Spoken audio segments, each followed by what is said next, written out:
Breathmoss, Ian R. MacLeod. 1.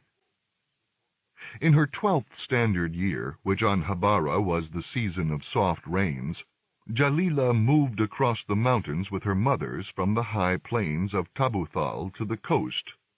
For all of them, the journey down was one of unhurried discovery, with the Kamashins long gone, and the world freshly moist, and the Hayawans rusting as they rode them, the huge flat plates of their feet swishing through purplish-green undergrowth. She saw the cliffs and kasers she'd only visited from her dream tent, and sailed across the high ridges on rope walks her distant ancestors had built, which had seemed frail and antique to her in her worried imaginings, but were in fact strong and subtle. Huge dripping gantries heaving from the mist like wise giants, softly humming and welcoming her and her Hayawan, whom she called Robin, in cocoons of effortless embrace. Swaying over the drop beyond into gray-green nothing was almost like flying. The strangest thing of all in this journey of discoveries was that the landscape actually seemed to rise higher as they descended, and encamped, and descended again. The sense of up increased rather than that of down. The air on the high plains of Tabuthal was rarefied. Jalila knew that from her lessons in her dream tent.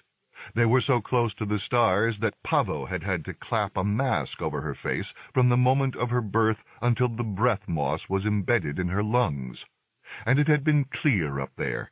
It was always clear, and it was pleasantly cold.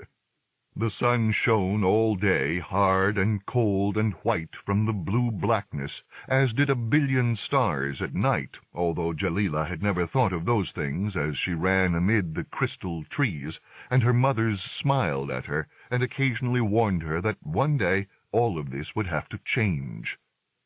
And now that day was upon her, and this landscape, as Robin, her Hayawan, rounded the path through an earth forest of alien-looking trees with wrinkled brown trunks and soft green leaves, and the land fell away, and she caught her first glimpse of something far and flat on the horizon, had never seemed so high. Down on the coast, the mountains reared behind them and around a bay.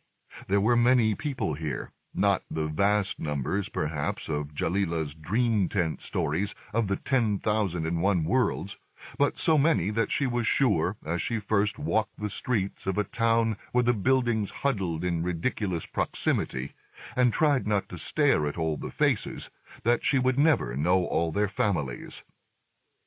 Because of its position at the edge of the mountains, the town was called Al-Janb, and, to Jalila's relief, their new Haramlek was some distance away from it, up along a near unnoticeable dirt track that meandered off from the blue-black serraplated coastal road.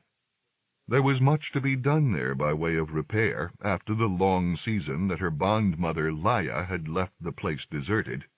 The walls were fused stone, but the structure of the roof had been mostly made from the stuff of the same strange earth trees that grew up the mountains, and in many places it had sagged and leaked and grown back toward the chaos that seemed to want to encompass everything here.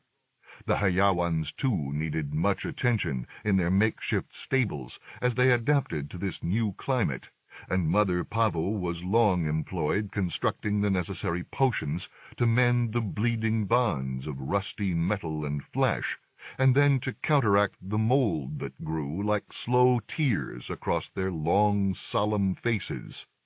Jalila would normally have been in anguish to think of the sufferings that this new climate was visiting on Robin, but she was too busy feeling ill herself to care. Ridiculously, seeing as there was so much more oxygen to breathe in this rich coastal air, every lungful became a conscious effort, a dreadful physical lunge. Inhaling the damp, salty, spore-laden atmosphere was like sucking soup through a straw. She grew feverish for a while, and suffered the attentions of similar molds to those that were growing over Robin, yet in even more irritating and embarrassing places.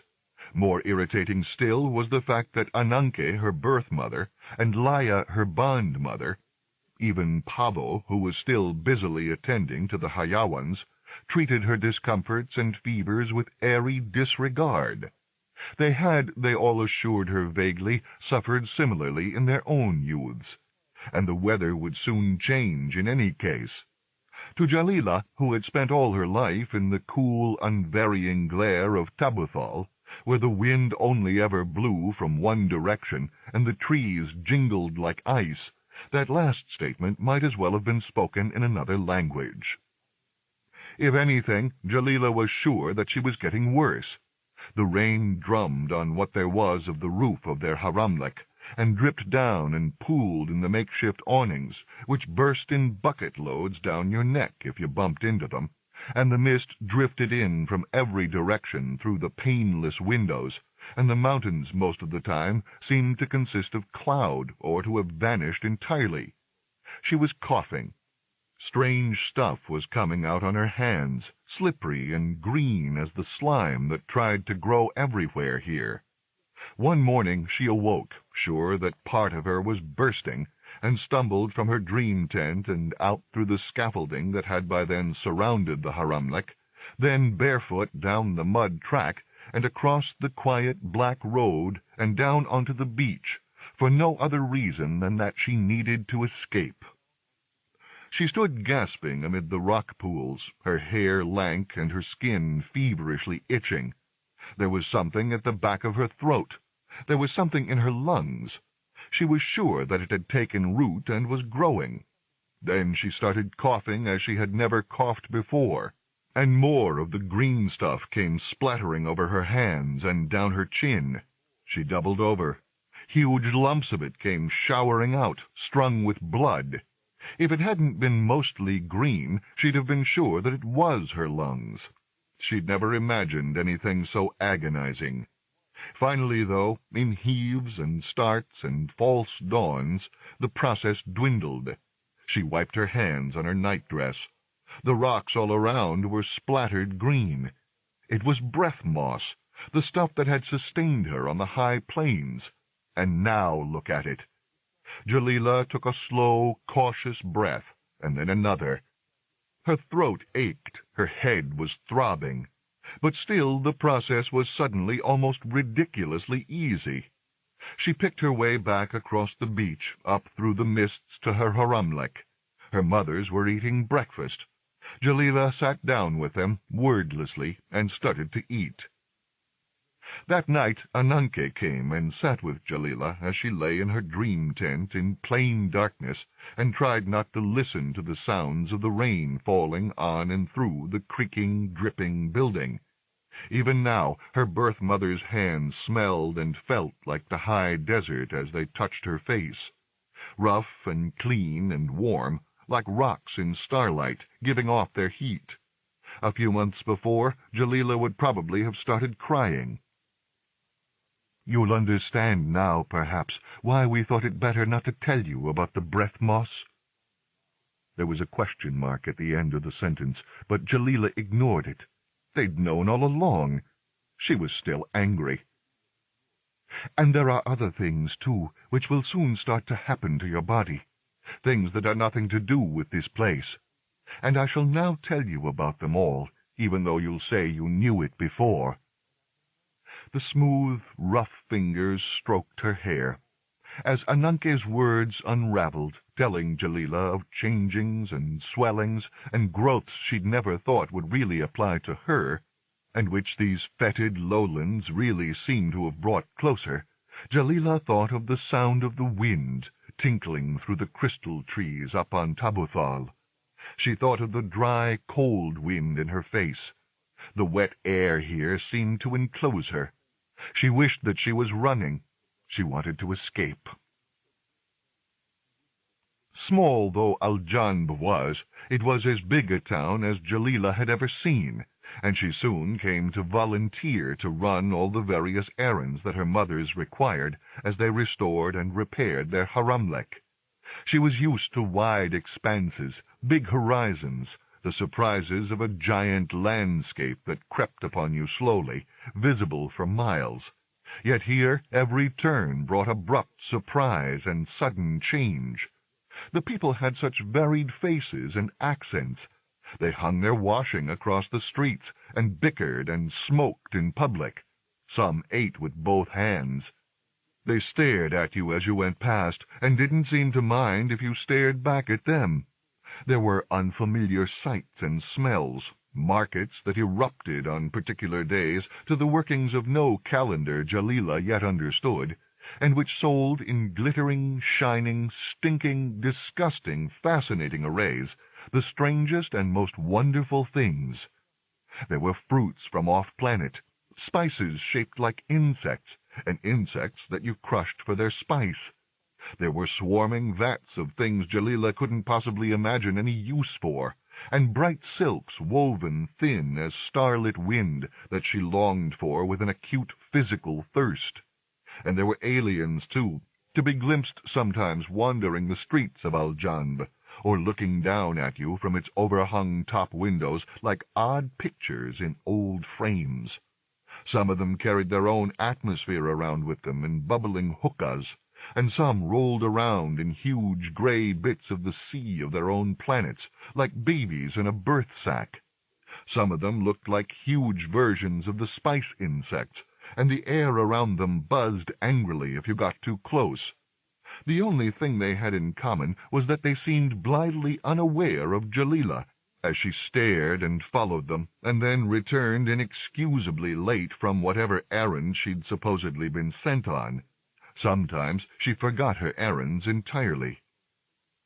"You must learn to get used to things," Laya, her bondmother, said to her with genuine irritation late one afternoon, when she'd come back without the tool she'd been sent to get early that morning, or even any recollection of its name or function. "This or any other world will never be a home to you if you let every single thing surprise you." But Jalila didn't mind the surprises. In fact, she was coming to enjoy them, and the next time the need arose to visit Aljanb to buy a new growth crystal for the scaffolding, she begged to be allowed to go, and her mothers finally relented, although with many a warning shake of the head. The rain had stopped at last, or at least held back for a whole day, although everything still looked green and wet to Jalila as she walked along the coastal road toward the ragged tumble of Aljanb. She understood, at least in theory, that the rain would probably return, and then relent, and then come back again, but in a decreasing pattern, much as the heat was gradually increasing, although it still seemed ridiculous to her that no one could ever predict exactly how or when. Habara's proper season of summers would arrive. Those boats she could see now, those fisherwomen out on their feluccas beyond the white bands of breaking waves, their whole lives were dictated by these uncertainties, and the habits of the shoals of whiteback that came and went on the oceans, and which could also only be guessed at in this same approximate way. The world down here on the coast was so unpredictable compared with Tabuthal. The markets, the people, the washing, the sun, the rain, the aliens, even Hayam and Wala, Habara's moons, which Jalila was long used to watching, had to drag themselves through cloud like cannonballs through cotton as they pushed and pulled at this ocean. Yet today, as she clambered over the groins of the long shingle beach that she took as a shortcut to the center of the town when the various tides were out, she saw a particular sight that surprised her more than any other. There was a boat hauled far up from the water, longer and blacker and heavier-looking than the feluccas, with a sort of ramshackle house at the prow, and a winch at the stern that was so massive that Jalila wondered if it wouldn't tip the craft over if it ever actually entered the water. But for all that, it wasn't the boat that first caught her eye, but the figure who was working on it. Even from a distance, as she struggled to heave some ropes, there was something different about her and the way she was moving. Another alien? But she was plainly human, and barefoot, in ragged shorts, and bare-breasted. In fact, almost as flat-chested as Jalila still was, and probably of about her age and height. Jalila still wasn't used to introducing herself to strangers, but she decided that she could at least go over and pretend an interest in, or an ignorance of, this odd boat. The figure dropped another loop of rope over the gunwales with a grunt that carried on the smelly sea breeze. She was brown as tea, with her massy hair hooped back and hanging in a long tail down her back. She was broad-shouldered and moved in that way that didn't quite seem wrong, but didn't seem entirely right either, as if somewhere across her back there was an extra joint.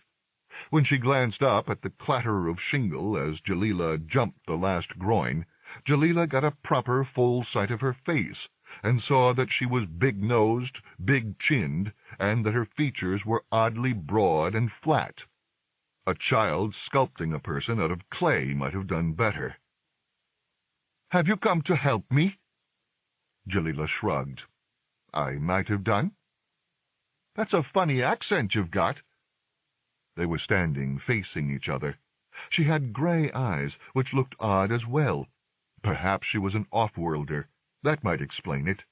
Jalila had heard that there were people who had things done to themselves so they could live in different places. She supposed the Breathmoss was like that, although she'd never thought of it that way.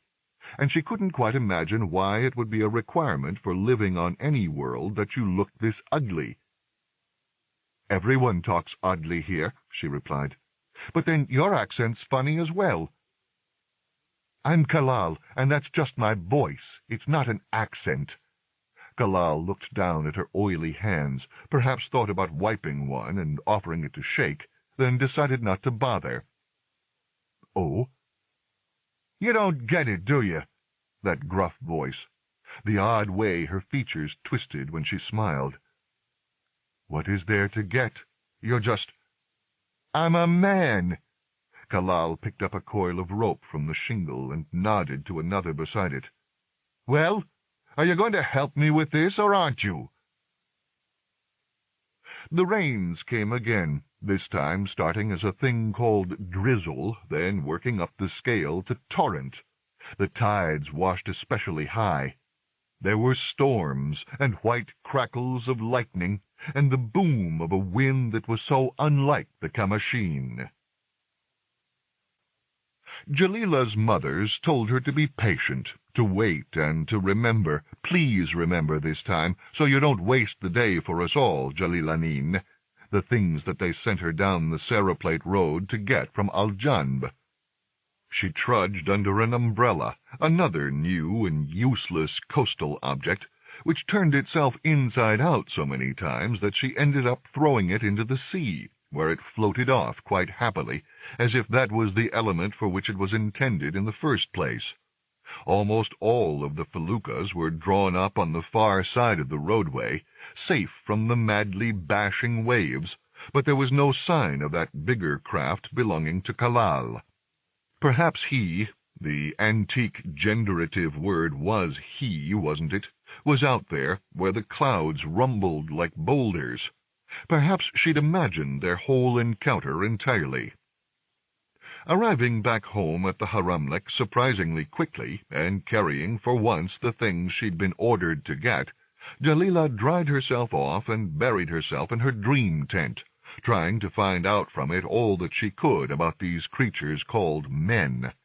Like so many things about life at this awkward, interesting, difficult time, men were something Jalila would have insisted she definitely already knew about a few months before up on Tabuthal. Now she wasn't so sure. Kalal, despite his ugliness and his funny, rough, squeaky voice and his slightly odd smell, looked little like the hairy-faced werewolf figures of her childhood stories, and seemed to have no particular need to shout or fight, to carry her off to his rancid cave, or to start collecting odd and pointless things that he would then try to give her. There had once, Jalila's dream tent told her, for obscure biological reasons she didn't quite follow, been far more men in the universe, almost as many as there had been women. Obviously they had dwindled. She then checked on the word rape, to make sure it really was the thing she'd imagined, shuddered but nevertheless investigated in full holographic detail the bits of himself that Kalal had kept hidden beneath his shorts as she'd helped stow those ropes. She couldn't help feeling sorry for him. It was all so pointless and ugly. Had his birth been an accident? A curse? She began to grow sleepy. The subject was starting to bore her. The last thing she remembered learning was that Kalal wasn't a proper man at all, but a boy, a half-formed thing, the equivalent to girl, another old Earth word. Then sleep drifted over her, and she was back with the starlight and the crystal trees of Tabuthal, and wondering, as she danced with her own reflection, which of them was changing. By next morning the sun was shining as if she would never stop. As Jalila stepped out onto the newly formed patio, she gave the blazing light the same sort of an appraising what-are-you-up-to-now glare that her mother's gave her when she returned from Aljanb. The sun had done this trick before of seeming permanent, then vanishing by lunchtime into sodden murk, but today her brilliance continued, as it did the day after, and the day after that. Half a month later, even Jalila was convinced that the season of summers on Habara had finally arrived. The flowers went mad, as did the insects. There were colors everywhere, pulsing before your eyes, swarming down the cliffs toward the sea, which lay flat and placid and salt-rimed like a huge animal basking. It remained mostly cool in Jalila's dream tent, and the Haramlek by now was a place of tall Malkaf wind towers and flashing fans and well-like depths, but stepping outside beyond the striped shade of the Mashrabias at midday felt like being hit repeatedly across the head with a hot iron pan. The horizons had drawn back. The mountains, after a few last rumbles of thunder and mist, as if they were clearing their throats, had finally announced themselves to the coastline in all their majesty, and climbed up and up in huge stretches of forest, into stone limbs that rose and tangled until your eyes grew tired of rising. Above them, finally, was the sky, which was always blue in this season, the blue color of flame. Even at midnight you caught the flash and swirl of flame. Jalila learned to follow the advice of her mothers, and to change her daily habits to suit the imperious demands of this incredible, fussy, and demanding weather. If you woke early and then drank lots of water, and bowed twice in the direction of Altoman while she was still a pinprick in the west, you could catch the day by surprise, when dew lay on the stones and pillars, and the air felt soft and silky as the arms of the ghostly women who sometimes visited Jalila's nights. Then there was breakfast, and the time of work, and the time of study, and Ananke and Pavo would quiz Jalila to ensure that she was following the prescribed orders of knowledge. By midday, though, the shadows had drawn back, and every trace of moisture had evaporated, and your head swarmed with flies. You sought your own company, and didn't even want that, and wished, as you tossed and sweated in your dream tent, for frost and darkness. Once or twice, just to prove to herself that it could be done, Jalila had tried walking to Aljanb at this time, although of course everything was shut, and the whole place wobbled and stank in the heat like rancid jelly. She returned to the Haramlek gritty and sweaty, almost crawling, and with a pounding ache in her head. By evening, when the proper order of the world had righted itself, and Altoman would have hung in the east if the mountains hadn't swallowed her, and the heat, which never vanished, had assumed a smoother, more manageable quality, Jalila's mothers were once again hungry for company, and for food, and for argument. These evenings, perhaps, were the best of all the times that Jalila could remember of her early life on the coast of Habara's single great ocean, at that stage in her development from child to adult when the only thing of permanence seemed to be the existence of endless, fascinating change. How they argued! Laya, her bondmother, and the oldest of her parents, who wore her gray hair loose as cobwebs with the pride of her age, and waved her arms as she talked and drank, wreathed in endless curls of smoke. Little Pavo, her face smooth as a carved nutmeg, with her small, precise hands, and who knew so much but rarely said anything with insistence. And Jalila's birth-mother, Ananke, for whom, of her 3 mothers, Jalila had always felt the deepest, simplest love, who would always touch you before she said anything, and then fix you with her sad and lovely eyes, as if touching and seeing were far more important than any words. Jalila was older now. She joined in with the arguments. Of course, she had always joined in, but she cringed to think of the stumbling inanities to which her mothers had previously had to listen, while now, at last, she had real, proper things to say about life, whole new philosophies that no one else on the 10,000 worlds and one had ever thought of. Most of the time her mothers listened.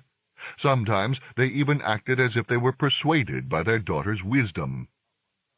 Frequently there were visitors to these evening gatherings. Up on Tabuthal, visitors had been rare animals, to be fussed over and cherished, and only reluctantly released for their onward journey across the black, dazzling plains. Down here, where people were nearly as common as stones on the beach, a more relaxed attitude reigned. Sometimes there were formal invitations that Laya would issue to someone who was this or that in the town, or more often Pavo would come back with a person she had happened to meet as she poked around for life-forms on the beach, or Ananke would softly suggest a neighbor, another new word and concept to Jalila, might like to pop in, ditto. But Aljanb was still a small town, and the dignitaries generally weren't that dignified, and Pavo's beach wanderers were often shy and slight as she was, while neighbor was frequently a synonym for boring. Still, Jalila came to enjoy most kinds of company, if only so that she could hold forth yet more devastatingly on whatever universal theory of life she was currently developing. The flutter of lanterns and hands, the slow breath of the sea. Jalila ate stuffed breads and fool, and picked at the mountains of fruit, and sucked lemons and sweet blue rutta, and waved her fingers. The heavy night insects, glowing with the pollen they had collected, came bumbling toward the lanterns or would alight in their hands. Sometimes afterward they walked the shore, and Pavo would show them strange creatures with blurring mouths like wheels, or point to the vast distant beds of the tide flowers that rose at night to the changes of the tide, silver, crimson, or glowing, their fronds waving through the dark like the beckoning palm trees of islands from storybook seas. One guestless night, when they were walking north away from the lights of the town, and Pavo was filling a silver bag for an aquarium she was ostensibly making for Jalila, but in reality for herself, the horizon suddenly cracked and rumbled. Instinctively by now, Jalila glanced overhead, expecting clouds to be covering the coastal haze of stars.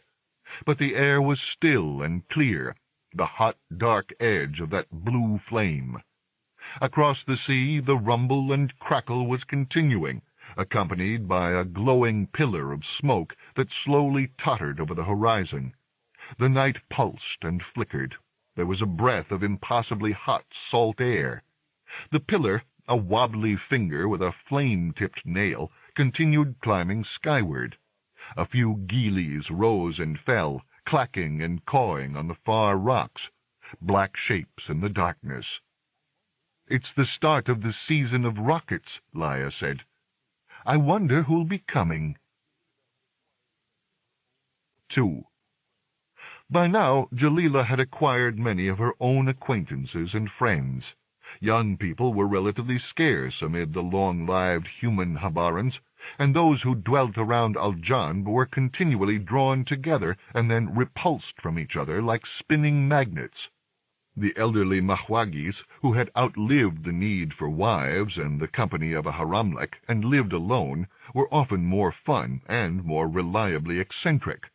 It was a relief to visit their houses and escape the pettinesses and sexual jealousies that were starting to infect the other girls near to Jalila's own age.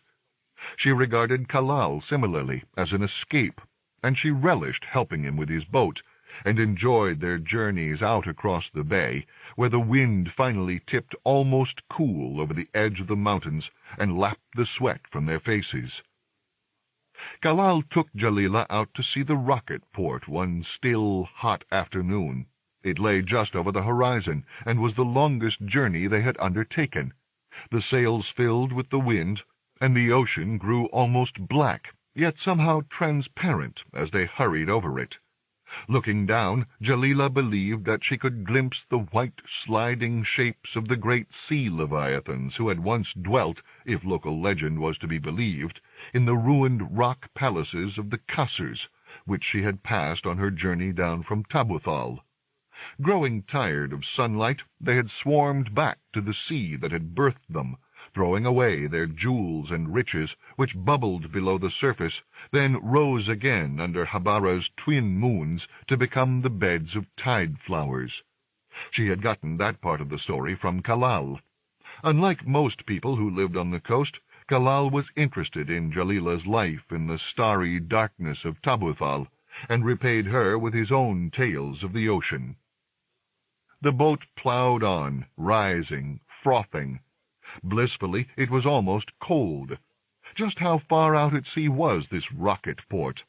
Jalila had watched some of the arrivals and departures from the quays at Aljanb, but those journeys took place in sleek, sailless craft with silver doors that looked, as they turned out from the harbor and rose out on stilts from the water, as if they could travel halfway up to the stars on their own. Kalal was squatting at the prow, beyond that ramshackle hut that Jalila now knew contained the pheromones and grapplers that were needed to ensnare the tide flowers that this craft had been built to harvest. The boat bore no name on the prow, yet Kalal had many names for it, which he would occasionally mention without explaining. If there was one thing that was different about Kalal, Jalila had decided, it was this absence of proper talk or explanation. It put many people off, but she had found that most things became apparent if you just hung around him and didn't ask direct questions. People generally pitied Kalal, or stared at him as Jalila still stared at the aliens, or asked him questions that he wouldn't answer with anything other than a shrug. Now that she knew him better, Jalila was starting to understand just how much he hated such treatment, almost as much, in fact, as he hated being thought of as ordinary. "I am a man, you know," he'd still remark sometimes, whenever he felt that Jalila was forgetting. Jalila had never yet risked pointing out that he was in fact a boy. Kalal could be prickly and sensitive if you treated him as if things didn't matter. It was hard to tell, really, just how much of how he acted was due to his odd sexual identity, and how much was his personality. To add to his freakishness, Kalal lived alone with another male, in fact the only other male in Aljanb, at the far end of the shore cottages, in a birthing relationship that made Kalal term him his father. His name was Ibra, and he looked much more like the males of Jalila's dream tent stories. He was taller than almost anyone, and wore a black beard and long, colorful robes, or strode about bare-chested, and always talked in a thunderously deep voice, as if he were addressing a crowd through a megaphone. Ibra laughed a lot, and flashed his teeth through that hairy mask, and clapped people on the back when he asked them how they were, and then stood away and seemed to lose interest before they had answered. He whistled and sang loudly, and waved to passers-by while he worked at repairing the feluccas for his living. Ibra had come to this planet when Kalal was a baby, under circumstances that remained perennially vague. He treated Jalila with the same loud and grinning friendship with which he treated everyone, and which seemed like a wall. He was at least as alien as the tube-like creatures who had arrived from the stars with this new season of rockets, which had had one of the larger buildings in Aljanb encased in transparent plastics and flooded in a freezing gray goo so they could live in it. Ibra had come around to their haramlek once. on the strength of one of Ananke's pop-in evening invitations. Jalila, who was then nurturing the idea that no intelligence could exist without the desire to acknowledge some higher deity, found her propositions and examples drowned out in a flurry of counter-questions and assertions and odd bits of information that she half suspected that Ibra, as he drank surprising amounts of virtually undiluted zibib and freckled anise-seed spit at her, was making up on the spot. Afterward, as they walked the shore, he drew her apart and laid a heavy hand on her shoulder, and confided in his rambling growl how much he'd enjoyed fencing with her. Jalila knew what fencing was, but she didn't see what it had to do with talking. She wasn't even sure if she liked Ibra. She certainly didn't pretend to understand him. The sails thrummed and crackled as they headed toward the spaceport. Kalal was absorbed, staring ahead from the prow, the water splashing reflections across his lithe brown body. Jalila had almost grown used to the way he looked.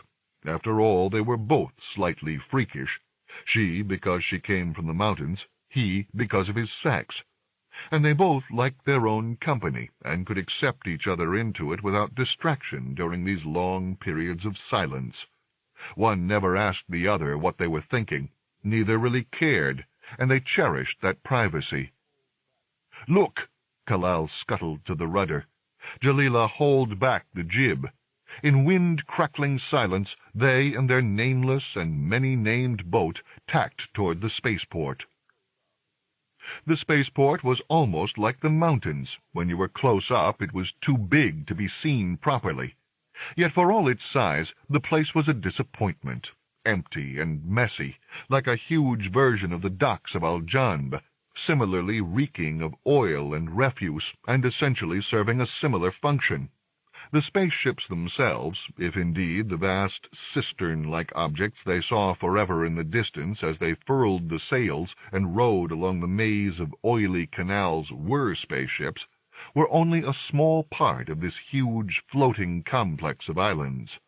Much more of it was taken up by looming berths for the tugs and tankers that placidly chugged from icy pole to equator across the watery expanses of Habara, taking or delivering the supplies that the settlements deemed necessary for civilized life, or collecting the returning fallen bulk cargoes. The tankers were rust-streaked beasts, so huge that they hardly seemed to grow as you approached them, humming and eerily deserted, yet devoid of any apparent intelligence of their own. They didn't glimpse a single alien at the spaceport. They didn't even see a human being.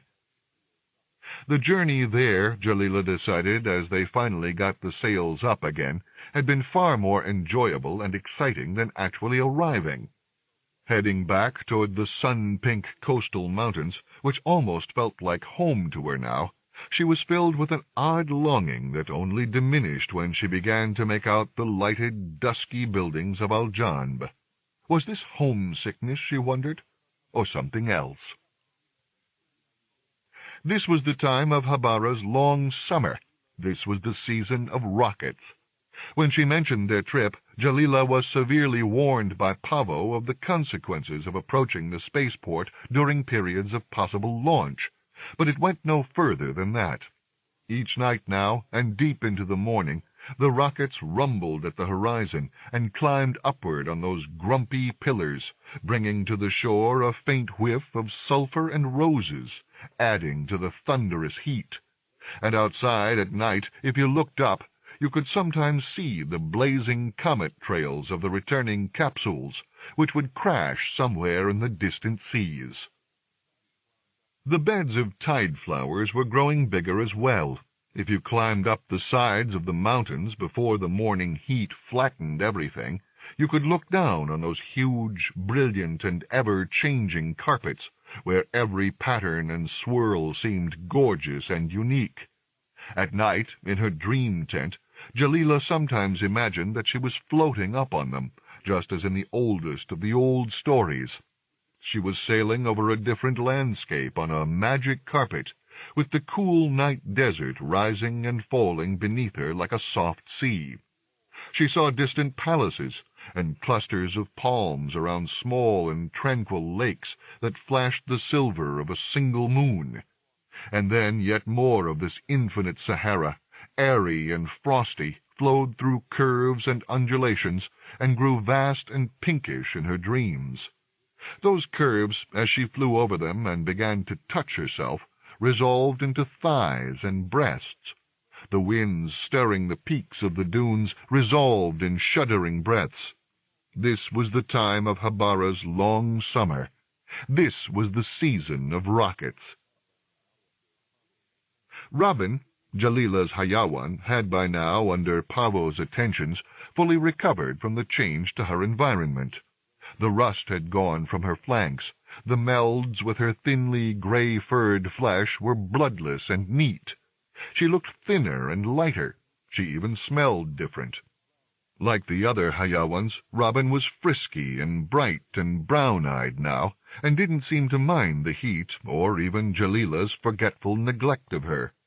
Down on the coast, Hayawans were regarded as expensive, uncomfortable, and unreliable, and Jalila and her mothers took a pride in riding across the beach into Aljanb on their huge, flat-footed, and loping mounts, enjoying the stares and the whispers, and the whispering space that opened around them as they hobbled the Hayawans in a square. Kalal, typically, was one of the few coastal people who expressed an interest in trying to ride one of them, and Jalila was glad to teach him, showing him the clicks and calls and nudges, the way you took the undulations of the creature's back as you might the ups and downs of the sea, and when not to walk around their front and rear ends. After her experiences on his boat, the initial rope burns, the cracks on the head, and the heaving sickness, she enjoyed the reversal of situations. There was a Tabathal saying about falling off a Hayawan 99 times before you learnt to ride, which Kalal disproved by falling off far into triple figures. Jalila chose Laya's Mount Abu for him to ride, because she was the biggest, the most intelligent, and generally the most placid of the beasts, unless she felt that something was threatening her, and because Laya, more conscious of looks and protocol down here than the other mothers, rarely rode her. Domestic animals, Jalila had noticed, often took oddly to Kalal when they first saw and scented him, but he had learned the ways of getting around them, and developed a bond and understanding with Abu, even while she was trying to bite his legs. Jalila had made a good choice of riding partners. Both of them, Hayawan and human, while proud and aloof, were essentially playful and never shirked a challenge. While all Hayawans had been female throughout all recorded history, Jalila wondered if there wasn't a little of the male still embedded in Abu's imperious downward glance. Now that summer was here, and the afternoons had vanished into the sun's blank blaze, the best time to go riding was the early morning. North, beyond Aljanb, there were shores, and there were salt beds, and there were meadows. There were fences to be leapt, and barking feral dogs as male as Kalal to be taunted. But south there were rocks and forests. There were tracks that led nowhere, and there were headlands and cliffs that you saw once and could never find again. South, mostly, was the way that they rode. "What happens if we keep riding?" They were taking their breath on a flat rock shore where a stream, from which they had all drunk, shone in pools on its way to the ocean. The Hayawans had squatted down now in the shadows of the cliff, and were nodding sleepily, one nictitating membrane after another slipping over their eyes. As soon as they had gotten here and dismounted, Kalal had walked straight down, arms outstretched, into the tide-flower-bobbing ocean. Jalila had followed, whooping, feeling tendrils and petals bumping into her. It was like walking through floral soup. Kalal had sunk to his shoulders and started swimming, which was something Jalila still couldn't quite manage. He splashed around her, taunting, sending up sheets of colored light. They'd stripped from their clothes as they clambered out, and laid them on the hot rocks, where they now steamed like fresh bread. "This whole continent's like a huge island," Jalila said, in delayed answer to Kalal's question. "We'd come back to where we started." Kalal shook his head. "Oh, you can never do that." "Where would we be, then?" "Somewhere slightly different. The tide flowers would have changed, and we wouldn't be us, either." Kalal wet his finger and wrote something in Nasky script on the hot, flat stone between them. Jalila thought she recognized the words of a poet, but the beginning had dissolved into the hot air before she could make proper sense of it. Funny, but at home with her mothers and with their guests, and even with many of the people of her own age, such statements as they had just made would have been the beginning of a long debate. With Kalal, they just seemed to hang there. Kalal, he moved, he passed on. Nothing quite seemed to stick. There was something somewhere, Jalila thought, lost and empty about him. The way he was sitting, she could see most of his genitals, which looked quite jaunty in their little nest of hair, like a small animal. She'd almost gotten as used to the sight of them as she had to the other peculiarities of Kalal's features. Scratching her nose, picking off some of the petals that still clung to her skin like wet confetti, she felt no particular curiosity. Much more than Kalal's funny body, Jalila was conscious of her own, especially her growing breasts, which were still somewhat uneven. Would they ever come out right, she wondered, or would she forever be some unlovely oddity, just as Kalal seemingly was? Better not to think of such things. Better to just enjoy the feel of the sun baking her shoulders, loosening the curls of her hair. "Should we turn back?" Kalal asked eventually. "It's getting hotter." "Why bother with that? If we carry on, we'll get back to where we started." Kalal stood up. "Do you want to bet?" So they rode on, more slowly, uphill through the uncharted forest, where the earth trees tangled with the blue fronds of Habara fungus, and the birds were still, and the crackle of the dry undergrowth was the only sound in the air. Eventually, ducking boughs, then walking, dreamily lost and almost ready to turn back, they came to a path and remounted. The trees fell away, and they found that they were on a cliff-top, far, far higher above the winking sea than they could possibly have imagined. Midday heat clapped around them. Ahead, where the cliffs stuck out over the ocean like a cupped hand, shimmering and yet solid, was one of the ruined castles or geological features that the sea leviathans had supposedly deserted before the arrival of people on this planet. A kasr. They rode slowly toward it, their Hayawan's feet thucking in the dust. It looked like a fairy place, part natural, but roofed and buttressed, with gray-black gables and huge and intricate windows that flashed with the colors of the sea. Kalal gestured for silence, dismounted from Abu, led his mount back into the shadowed arms of the forest, and flicked the switch in her back that hobbled her. "You know where this is?" Kalal beckoned. Jalila, who knew him better than to ask questions, followed. Close to, much of the kasr seemed to be made of a quartz-speckled version of the same fused stone from which Jalila's haramlek was constructed, but some other bits of it appeared to be natural effusions of the rock. There was a big arched door of sun-bleached and iron-studded oak, reached by a path across the narrowing cliff, but Kalal steered Jalila to the side, and then up and around a bare angle of hot stone that seemed ready at any moment to tilt them down into the distant sea. But the way never quite gave out. There was always another hand-hold. From the confident manner in which he moved up this near cliff-face, then scrambled across the blistering black tiles of the rooftop beyond, and dropped down into the sudden cool of a narrow passageway, Jalila guessed that Kalal had been to this kasr before. At first there was little sense of trespass. The place seemed old and empty, a little visited monument. The ceilings were stained. The corridors were swept with the litter of winter leaves. Here and there along the walls there were friezes and long strings of a script which made as little sense to Jalila in their age and dimness as that which Kalal had written on the hot rocks. Then Kalal gestured for Jalila to stop, and she clustered beside him, and they looked down through the intricate stone lattice of a mashrabiyah into sunlight. It was plain from the balcony drop beneath them that they were still high up in this kasr.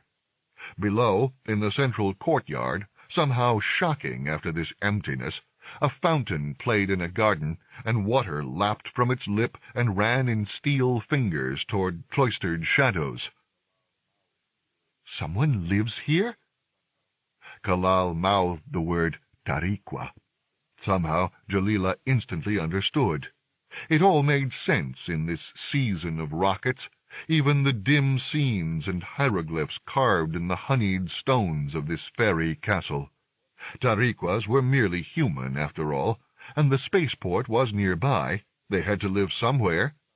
Jalila glanced down at her scuffed sandals, suddenly conscious that she hadn't taken them off. But by then it was too late, and below them and through the mashrabiyah a figure had detached herself from the shadows.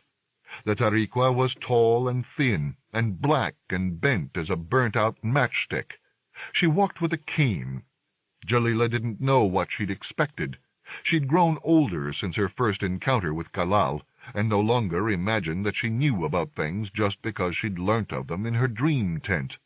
But still, this Tariqua seemed a long way from someone who piloted the impossible distances between the stars, as she moved and clicked slowly around that courtyard fountain, and far older and frailer than anyone Jalila had ever seen. She tended a bush of blue flowers. She touched the fountain's bubbling stone lip. Her head was ebony bald. Her fingers were charcoal. Her eyes were as white and seemingly blind as the flecks of quartz in the fused stone of this building. Once, though, she seemed to look up toward them. Jalila went cold. Surely it wasn't possible that she could see them. And in any event, there was something about the motion of looking up which seemed habitual, as if, like touching the lip of the fountain and tending that bush, the Tariqua always looked up at this moment of the day at that particular point in the stone walls that rose above her. Jalila followed Kalal further along the corridors, and down stairways and across drops of beautifully clear glass that hung on nothing far above the prismatic sea. Another glimpse of the Tariqua, who was still slowly moving, her neck stretching like an old tortoise as she bent to sniff a flower.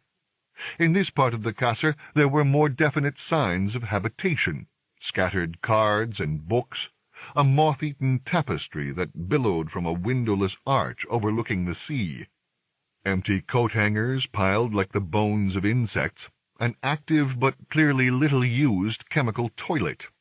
Now that the initial sense of surprise had gone, there was something funny about this mixture of the extraordinary and the everyday. Here there was a kitchen, and a half-chewed lump of aish on a plate smeared with seeds. To imagine that you could both travel between the stars and eat bread and tomatoes. Both Kalal and Jalila were red-faced and chuffing now from suppressed hilarity. Down now at the level of the cloisters, hunched in the shade, they studied the Tariqua's stooping back. She really did look like a scrawny tortoise yanked out of its shell, moving between these bushes. Any moment now, you expected her to start chomping on the leaves. She moved more by touch than by sight.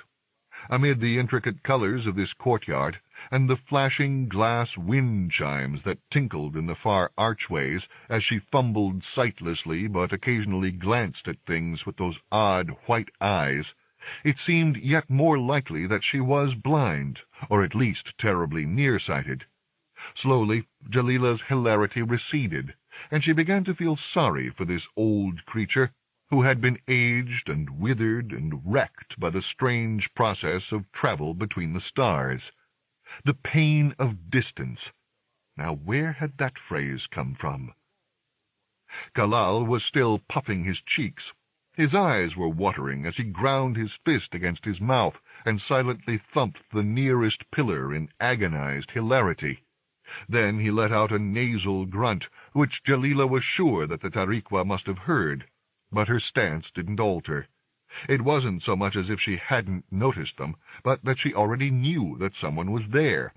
There was a sadness and resignation about her movements, the tap of her cane, but Kalal had recovered his equilibrium, and Jalila watched his fingers snake out and enclose a flake of broken paving. Another moment, and it spun out into the sunlit courtyard in an arc so perfect that there was never any doubt that it was going to strike the Tariqua smack between her bird-like shoulders, which it did. But by then they were running, and the Tariqua was straightening herself up with that same slow resignation. Just before they bundled themselves up the stairway, Jalila glanced back and felt a hot bar of light from one of the Qasr's high upper windows stream across her face. The Tariqua was looking straight toward her with those blind white eyes. Then Kalal grabbed her hand. Once again she was running.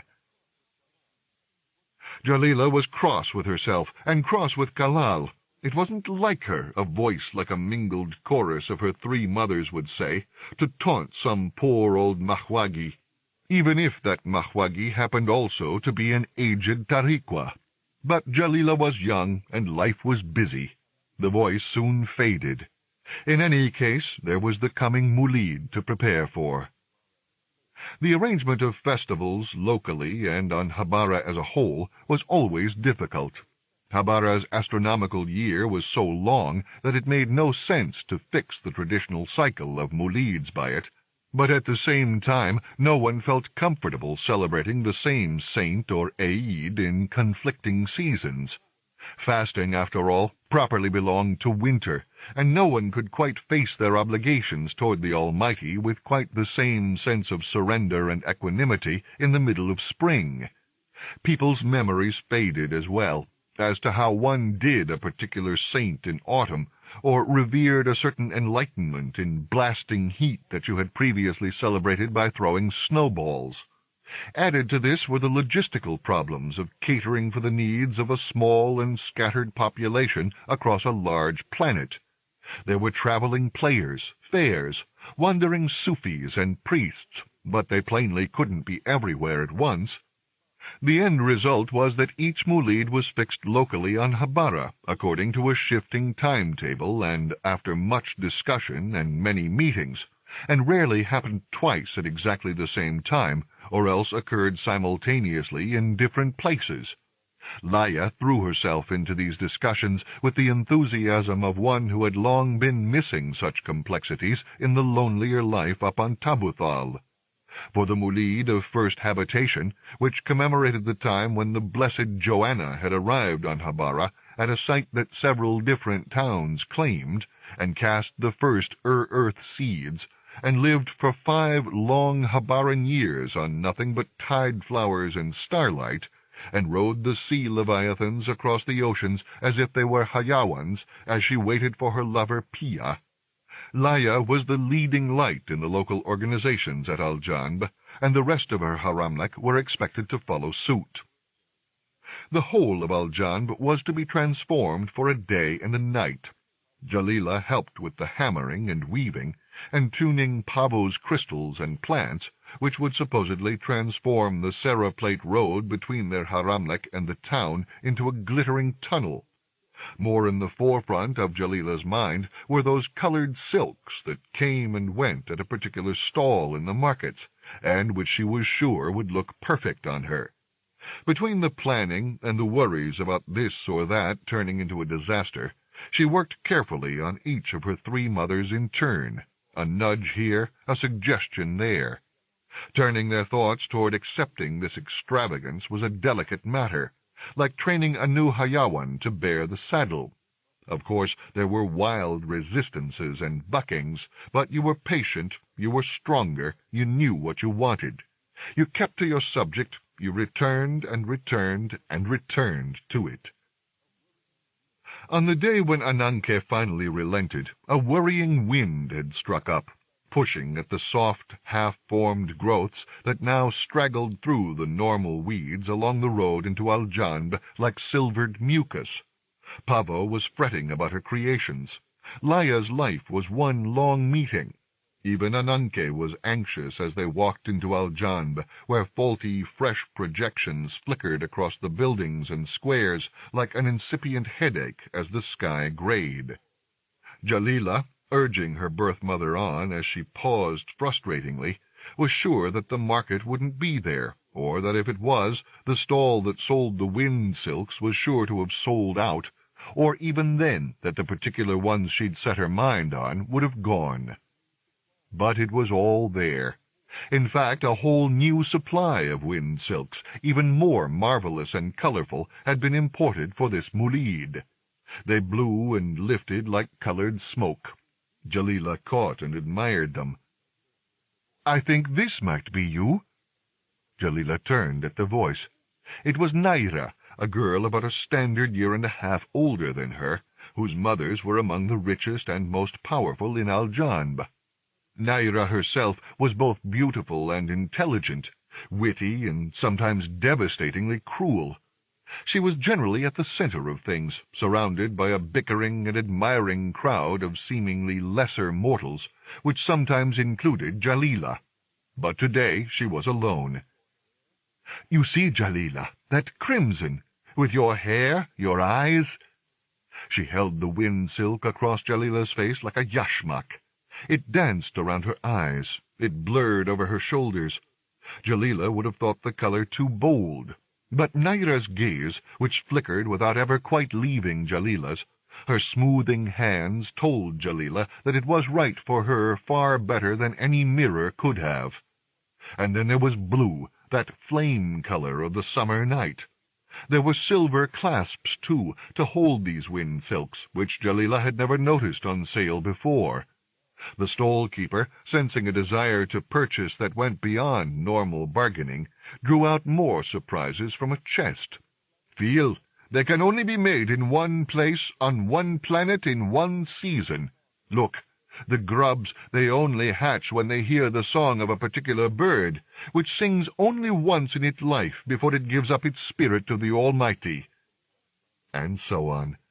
Ananke, seeing that Jalila had found a more interested and willing helper, palmed her far more cash than she'd promised, and left her with a smile and an oddly sad backward glance. Jalila spent the rest of that gray and windy afternoon with Naira, choosing clothes and ornaments for the Mulid, bangles for their wrists and ankles, even a small tiara. Bolts of cloth the color of today's sky bound across her hips to offset the wind silk's beauty. A jewel still filled with the sapphire light of a distant sun to twinkle at her belly. Naira, with her dark blonde hair, her light brown eyes, her fine, strong hands, which were pale pink beneath the fingernails like the inside of a shell, she hardly needed anything to augment her obvious beauty. But Jalila knew from her endless studies of herself in her dream-tent mirror that she needed to be more careful. The wrong angle, the wrong light, an incipient spot, and whatever effect she was striving for could be so easily ruined. Yet she'd never really cared as much about such things as she did on that windy afternoon, moving through stalls and shops amid the scent of patchouli. To be so much the focus of her own and someone else's attention. Naira's hands smoothing across her back and shoulders, lifting her hair, cool sweat at her shoulders, the cool slide and rattle of her bangles as she raised her arms. "We could be creatures from a story, Jalila. Let's imagine I'm Scheherazade." A toss of that lovely hair. Liquid gold. Naira's seashell fingers stirring. "You can be her sister, Dinarzade." Jalila nodded enthusiastically, although Dinarzade had been an unspectacular creature as far as she remembered the tale. There only so that she might waken Scheherazade in the Sultana's chamber before the first cock-crow of morning. But her limbs, her throat, felt strange and soft and heavy. She reminded herself, as she dressed and undressed, of the doll Tabitha she'd once so treasured up on Tabuthol, and had found again recently, and thought for some odd reason of burying. The lifting, the pulling, Naira's appraising hands and glance and eyes, this unresisting heaviness. Jalila returned home to her haremlik dazed and drained and happy, and severely out of credit. That night there was another visitor for dinner. She must have taken some sort of carriage to get there, but she came toward their veranda as if she'd walked the entire distance.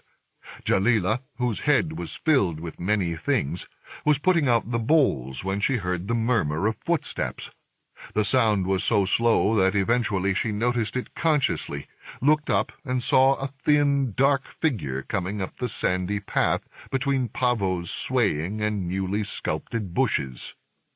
One arm leaned on a cane, and the other strained seekingly forward. In shock, Jalila dropped the bowl she was holding.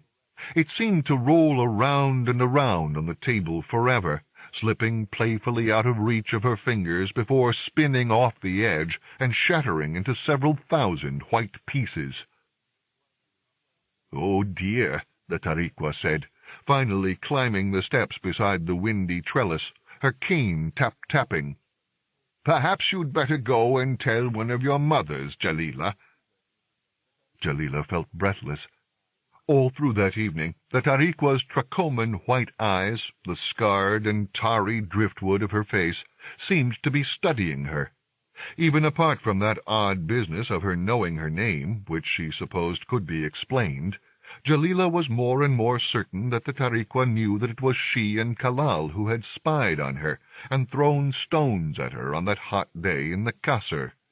As if that mattered. But somehow it did, more than it should have done. Amid all this confused thinking and the silky memories of her afternoon with Naira, Jalila scarcely noticed the conversation.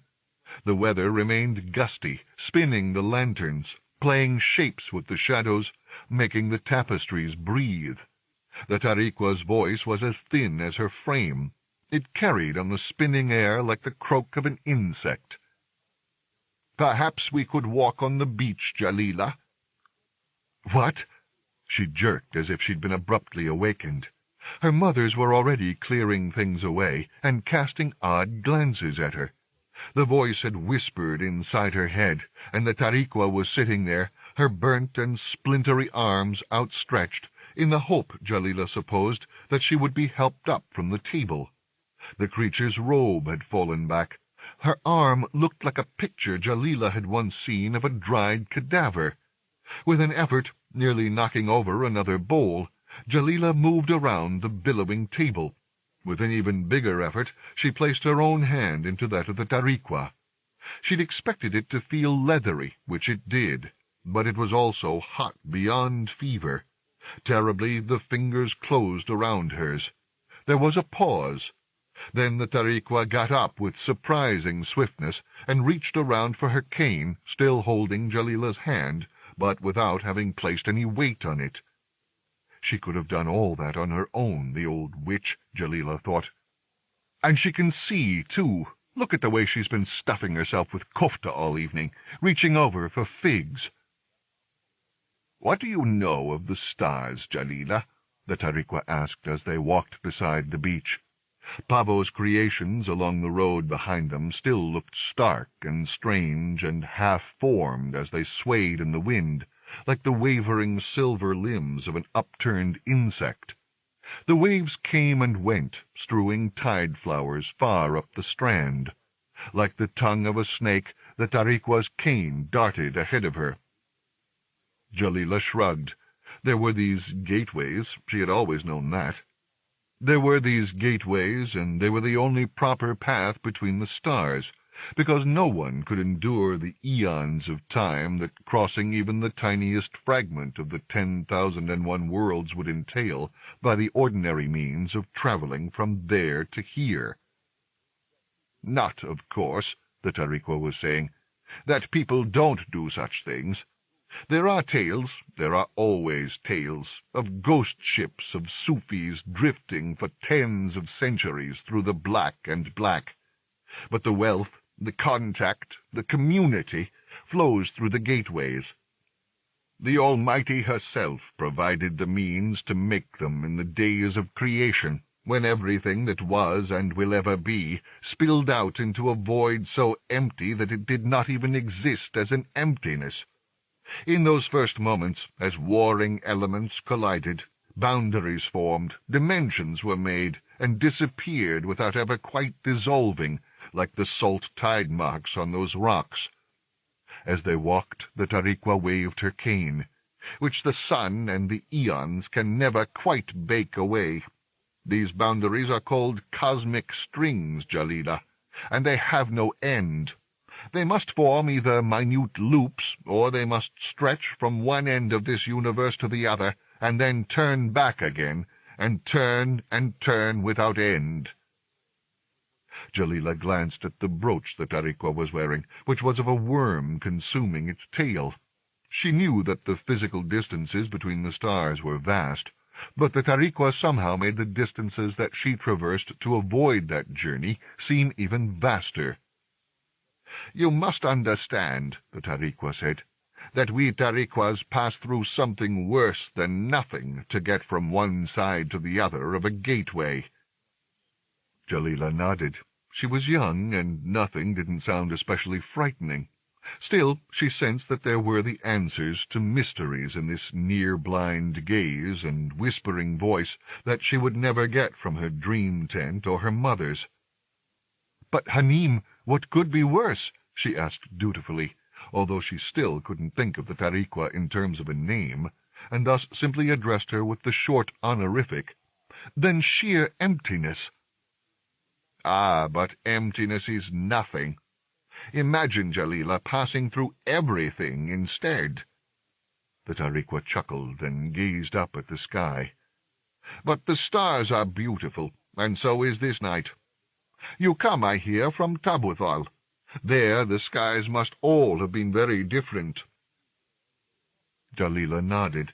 A brief vision flared over her. The way that up there, on the clearest, coldest nights, you felt as if the stars were all around you. Even now, much though she loved the features and astonishments of the coast, she still felt the odd pang of missing something. It was a feeling she missed as much as the place itself, which she guessed would probably seem bleak and lonely if she returned to it now. It was partly to do, she suspected, with that sense that she was losing her childhood. It was like being on a ship on Kalal's nameless boat, and watching the land recede, and half of you loving the loss, half of you hating it. A war seemed to be going on inside her between these two warring impulses. To her surprise, Jalila realized that she wasn't just thinking these thoughts, but speaking them, and that the Tariqua, walking at her slow pace, the weight of her head bending her spine, her cane whispering a jagged line in the dust as the black rags of her jibba flapped around her, was listening. Jalila supposed that she, too, had been young once, although that was hard to imagine. The sea frothed and swished. They were at the point in the road now where, gently buzzing and almost out of sight amid the forest, hidden there as if in shame, the Tariqua's caleche lay waiting. It was a small filigree, a thing as old and black and ornate as her brooch. Jalila helped her toward it through the trees. The craft's door creaked open like an iron gate, then shut behind the Tariqua. A few crickets sounded through the night's heat. Then, with a soft rush and a static glow like the charge of wind-silk brushing flesh, the caleche rose up through the tree-tops and wafted away. The day of the Mulid came. It was everything that Jalila expected, although she paid it little attention. The intricate, bowered pathway that Pavo had been working on finally shaped itself to her plans. In fact, it was better than that, and seemed like a beautiful accident. As the skies cleared, the sun shone through prismatic arches. The flowers, which had looked so stunted only the evening before, suddenly unfolded with petals like beaten brass, and stamens shaped so that the continuing breeze, which Pavo had always claimed to have feared, laughed and whistled and tooted as it passed through them. Walking beneath the archways of flickering shadows, you were assailed by scents and the clashes of small orchestras. But Jalila's ears were blocked, her eyes were sightless. She, after all, was Dinarzade, and Naira was Scheherazade of the 1001 Nights. Swirling wind silks, her heart hammering, she strode into Aljanb. Everything seemed to be different today. There were too many sounds and colors. People tried to dance with her or sell her things. Some of the aliens seemed to have dressed themselves as humans. Some of the humans were most definitely dressed as aliens. Her feet were already blistered and delicate from her new crimson slippers, and there was Naira, dressed in a silvery surwal and blouse of such devastating simplicity that Jalila felt her heart kick and pause in its beating. Naira was surrounded by a small storm of her usual admirers. Her eyes took in Jalila as she stood at their edge, then beckoned her to join them. The idea of Dinarzade and Scheherazade, which Jalila had thought was to be their secret, was now shared with everyone. The other girls laughed and clustered around, admiring, joking, touching and stroking bits of her as if she was a hayawan. You of all people, Jalila! And such jewels, such silks! Jalila stood half frozen, her heart still kicking. So marvelous, and not at all dowdy. She could have lived many a long and happy life without such compliments. Thus the day continued, all of them in a crowd, and Jalila feeling both overdressed and exposed, with these stirring, whispering wind silks that covered and yet mostly seemed to reveal her body. She felt like a child in a ribboned parade, and when one of the old mahwagis even came up and pressed a sticky lump of basbousa into her hand, it was the final indignity. She trudged off alone, and found Kalal and his father Ibra managing a seafront stall beside the swaying masts of the bigger trawlers, around which there was a fair level of purchase and interest. Ibra was enjoying himself, roaring out enticements and laughter in his big, belling voice. At last they'd gotten around to harvesting some of the tide flowers for which their nameless boat had been designed, and they were selling every sort here, salt fresh from the ocean. "Try this one." Kalal drew Jalila away to the edge of the harbor, where the oiled water flashed below. He had just one tide flower in his hand. It was deep-banded, the same crimson and blue as her wind silks. The interior was like the eye of an anemone. Jalila was flattered, but she hesitated. "I'm not sure about wearing something dead." In any case, she knew she already looked ridiculous. That this would be more of the same. "It isn't dead. It's as alive as you are." Kalal held it closer, against Jalila's shoulder toward the top of her breast, smoothing out the wind silks in a way that briefly reminded her of Naira. "And isn't this material the dead tissue of some creature or other?" Still his hands were smoothing. Jalila thought again of Naira. Being dressed like a doll, her nipples started to rise. "And if we take it back to the tide flower beds tomorrow morning, place it down there carefully, it'll still survive." The tide flower had stuck itself to her now, anyway, beneath the shoulder, its adhesion passing through the thin wind silks, burning briefly as it bound to her flesh. And it was beautiful, even if she wasn't, and it would have been churlish to refuse. Jalila placed her finger into the tide flower's center and felt a soft suction like the mouth of a baby. Smiling, thanking Kalal, feeling somehow better and more determined, she walked away. The day went on. The night came. Fireworks crackled and rumpled, rippling down the slopes of the mountains. The whole of the center of Aljanb was transformed unrecognizably into the set of a play. Young Joanna herself walked the vast avenues of Gezira, the island city that lies at the center of all the 10,001 worlds, and which grows in much the same way as Pavo's crystal scaffoldings, but on an inconceivable scale, filled with azure skies glinting in the dark heavens like a vast diamond. The blessed Joanna, she was supposedly thinking of a planet that had come to her in a vision as she wandered beside Gezira's palaces. It was a place of fine seas, lost giants, and mysterious natural castles, although Jalila, as she followed in the buffeting, cheering procession, and glanced around at the scale of the projections that briefly covered Aljan's ordinary buildings, wondered why, even if this version of Gezira was fake and thin, Joanna would ever have wanted to leave that city to come to a place such as this. There were more fireworks.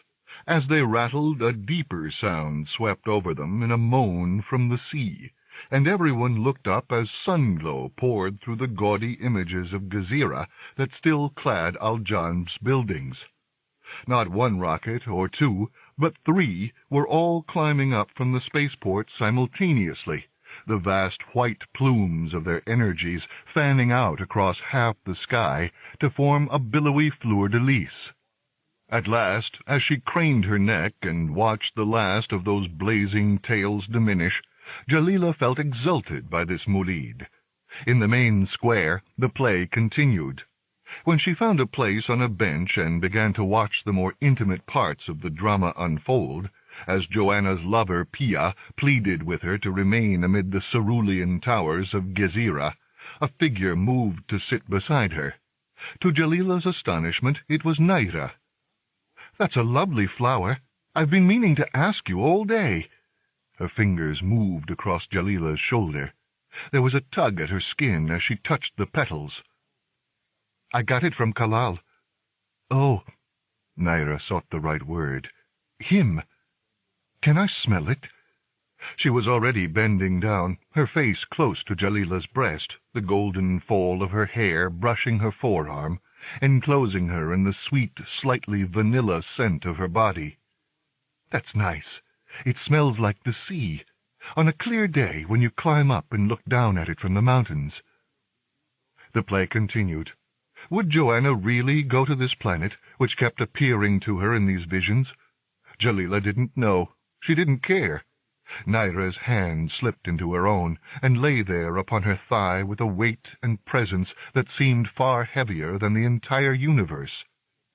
She felt like that doll again. Her breath was pulling, dragging. The play continued, and then somewhere, somehow, it came to an end. Jalila felt an aching sadness. She'd have been happy for Joanna to continue her will-I, won't-I agonizing and prayers throughout all of human history, just so that she and Naira could continue to sit together like this, hand in hand, thigh to thigh, on this hard bench. The projections flickered and faded. She stood up in wordless disappointment. The whole square suddenly looked like a waist-tip, and she felt crumpled and used up in these sweaty and ridiculous clothes. It was hardly worth looking back toward Naira to say goodbye. She would, Jalila was sure, have already vanished to rejoin those clucking, chattering friends who surrounded her like a wall. "Wait!" A hand on her arm. That same vanilla scent.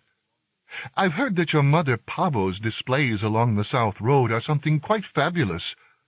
For once, Naira's golden gaze, as Jalila looked back at her, was almost coy, nearly averted. "I was rather hoping you might show me."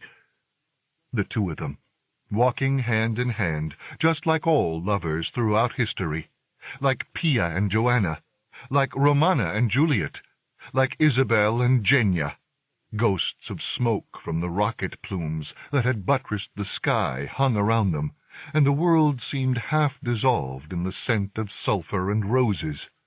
An old woman they passed, who was sweeping up discarded kebab sticks and wrappers, made a sign as they passed, and gave them a weary, sad, happy smile. Jalila wasn't sure what had happened to her slippers, but they and her feet both seemed to have become weightless. If it hadn't been for the soft sway and pull of Naira's arm, Jalila wouldn't even have been sure that she was moving. People's feet really don't touch the ground when they are in love. Here was something else that her dream tent and her mother's hadn't told her. Pavo's confections of plant and crystal looked marvelous in the hazed and doubled silver shadows of the rising moons. Jalila and Naira wandered amid them, and the rest of the world felt withdrawn and empty. A breeze was still playing over the rocks and the waves, but the fluting sound had changed. It was one soft pitch, rising, falling. They kissed. Jalila closed her eyes, she couldn't help it, and trembled. Then they held both hands together and stared at each other, unflinching. Naira's bare arms in the moon's light, the curve inside her elbow, and the blue trace of a vein. Jalila had never seen anything as beautiful, here in this magical place. The stables where the Hayawans were breathing. Jalila spoke to Robin, to Abu. The beasts were sleepy. Their flesh felt cold, their plates were warm, and Naira seemed a little afraid. There, in the sighing darkness, the clean scent of feed and straw was overlaid with the heat of the Hayawans' bodies and their dung. The place was no longer a ramshackle tent, but solid and dark, another of Pavo's creations, the stony catacombs of ages. Jalila led Naira through it, her shoulders brushing pillars, her heart pounding, her slippered feet whispering through spills of straw. To the far corner, where the fine new white bedding lay like depths of cloud. They threw themselves onto it, half expecting to fall through, but they were floating in straggles of wind-silk, held in tangles of their own laughter and limbs. "Remember," Naira's palm on Jalila's right breast scrolled like an old print in the geometric moonlight that fell from Wallah, and then through the arched stone grid of a Murkana that lay above their heads. "I'm Scheherazade. You're Dinarzade, my sister." The pebble of Jalila's nipple rising through the wind-silk. "That old, old story, Jalila. Can you remember how it went?" In the tide of yore, and in the time of long gone before, there was a queen of all the queens of the Banu Sasan in the far islands of India and China, a lady of armies and guards and servants and dependents. Again they kissed. Handsome gifts, such as horses with saddles of gem-encrusted gold, Mamelukes or white slaves, beautiful handmaids, high-breasted virgins, and splendid stuffs and costly. Naira's hand moved from Jalila's breast to encircle the tide-flower. She gave it a tug, pulled harder. Something held, gave, held, hurt, then gave entirely. The wind-silks poured back. A small dark bead of blood welled at the curve between Jalila's breast and shoulder. Naira licked it away. In one house was a girl weeping for the loss of her sister. In another, perhaps a mother trembling for the fate of her child. And instead of the blessings that had formerly been heaped on the Sultana's head, the air was now full of curses. Jalila was rising, floating, as Naira's mouth travelled downward to suckle at her breast. Now the Wazir had 2 daughters, Scheherazade and Dinarzade, of whom the elder had perused the books, annals, and legends of preceding queens and empresses, and the stories, examples, and instances of bygone things. Scheherazade had read the works of the poets, and she knew them by heart. She had studied philosophy, the sciences, the arts, and all accomplishments. And Scheherazade was pleasant and polite, wise and witty. Scheherazade, she was beautiful and well-bred. Flying far over frost-glittering Saharas, beneath the twin moons, soaring through the clouds, the falling, rising dunes, the minarets and domes of distant cities, the cries and shuddering sighs of the beloved, patterned moonlight falling through the Murkana in a white and dark tapestry across the curves and hollows of Naira's belly. Alayka masalal wa rahmatu alahi wa barakatuh. Upon you the peace and the mercy of God, and all these blessings. Amen.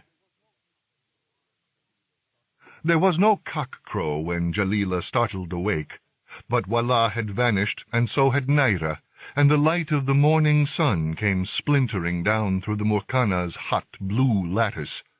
Sheltering her face with her hands, Jalila looked down at herself and smiled. The jewel in her belly was all that was left of her costume. She smelled faintly of vanilla, and much of Naira, and nothing about her flesh seemed quite her own. Moving through the dazzling drizzle, she gathered up the wind silks and other scraps of clothing that had settled into the fleece bedding. She found one of Naira's earrings, which was twisted to right angles at the post, and had to smile again. And here was that tide-flower, tossed upturned like an old cup into the corner. She touched the tiny scab on her shoulder, then lifted the flower up and inhaled, but caught on her palms only the scents of Naira. She closed her eyes, feeling the diamond speckles of heat and cold across her body, like the ripples of the sea. The Hayawans barely stirred as she moved out through their stables. Only Robin regarded her, and then incuriously, as she paused to touch the hard grey melds of her flank that she had pressed against the bars of her enclosure. One eye, grey as rocket smoke, opened, then returned to its Saharas of dreams. The Hayawans, Jalila supposed for the first time, had their own passions, and these were not to be shared with some odd two-legged creatures of another race and planet.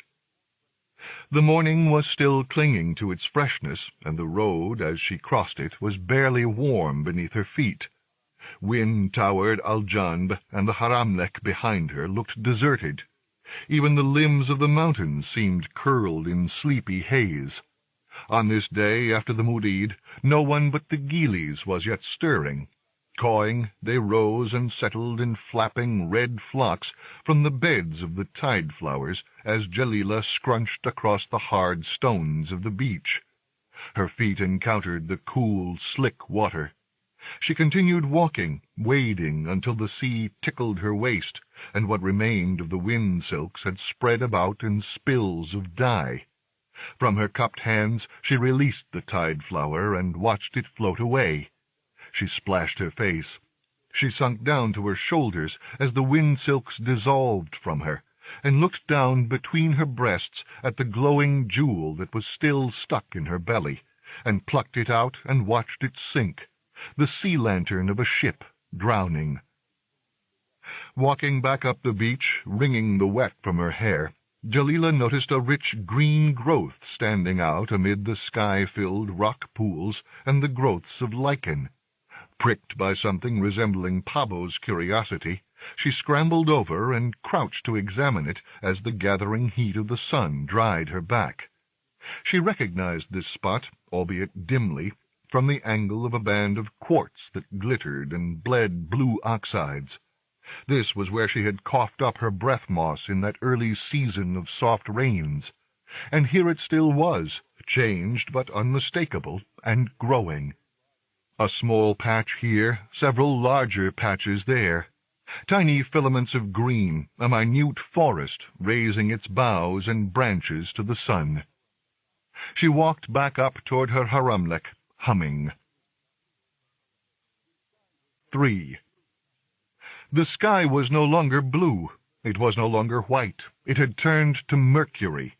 The rockets rose and rose in dry crackles of summer lightning.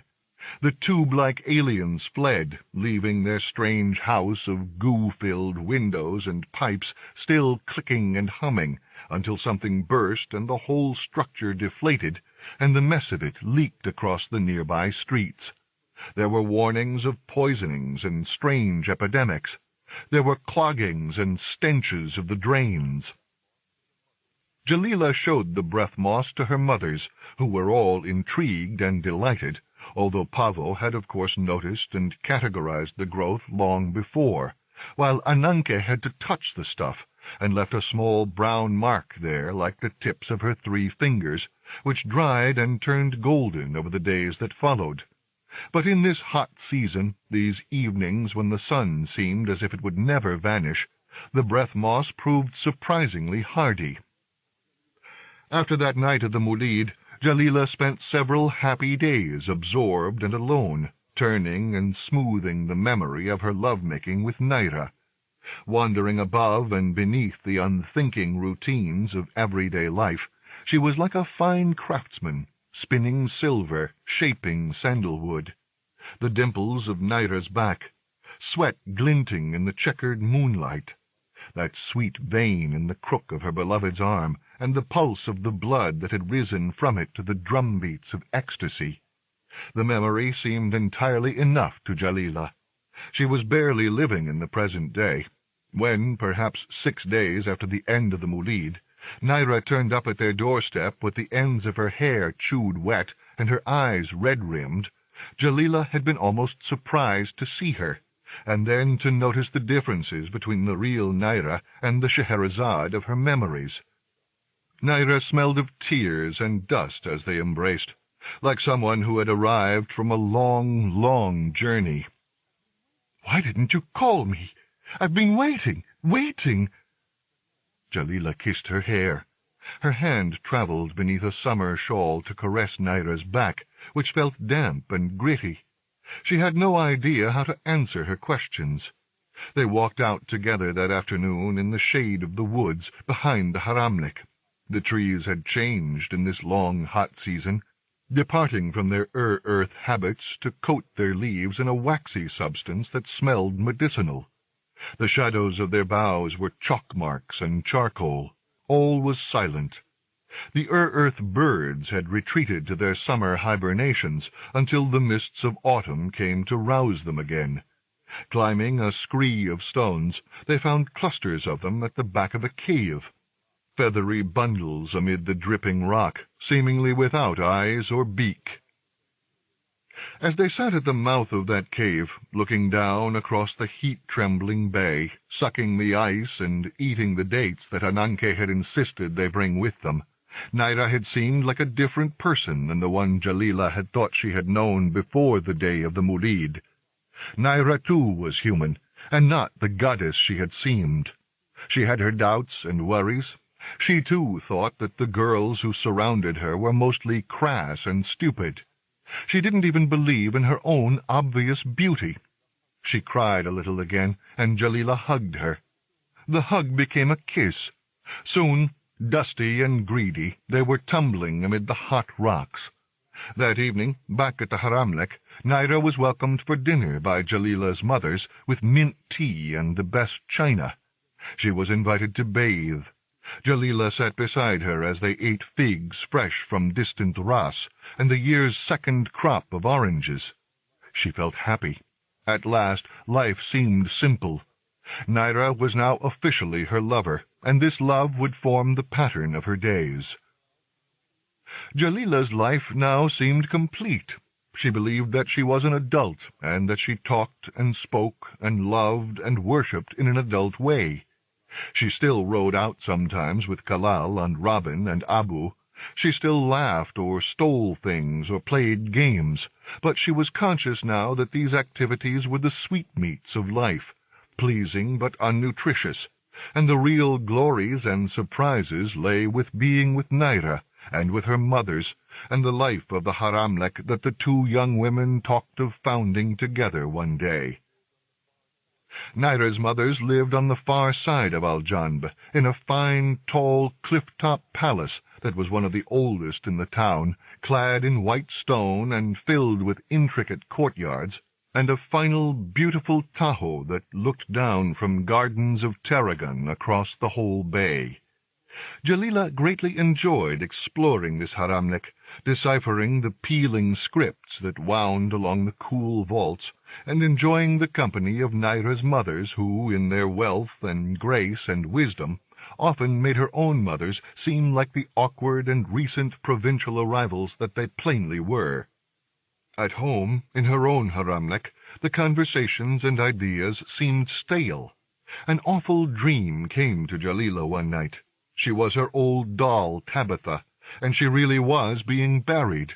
The ground she lay in was moist and dank, as if it was still the season of soft rains, and the faces of everyone she knew were clustered around the hole above her, muttering and sighing as her mouth and eyes were inexorably filled with soil. "Tell me what it was like when you first fell in love."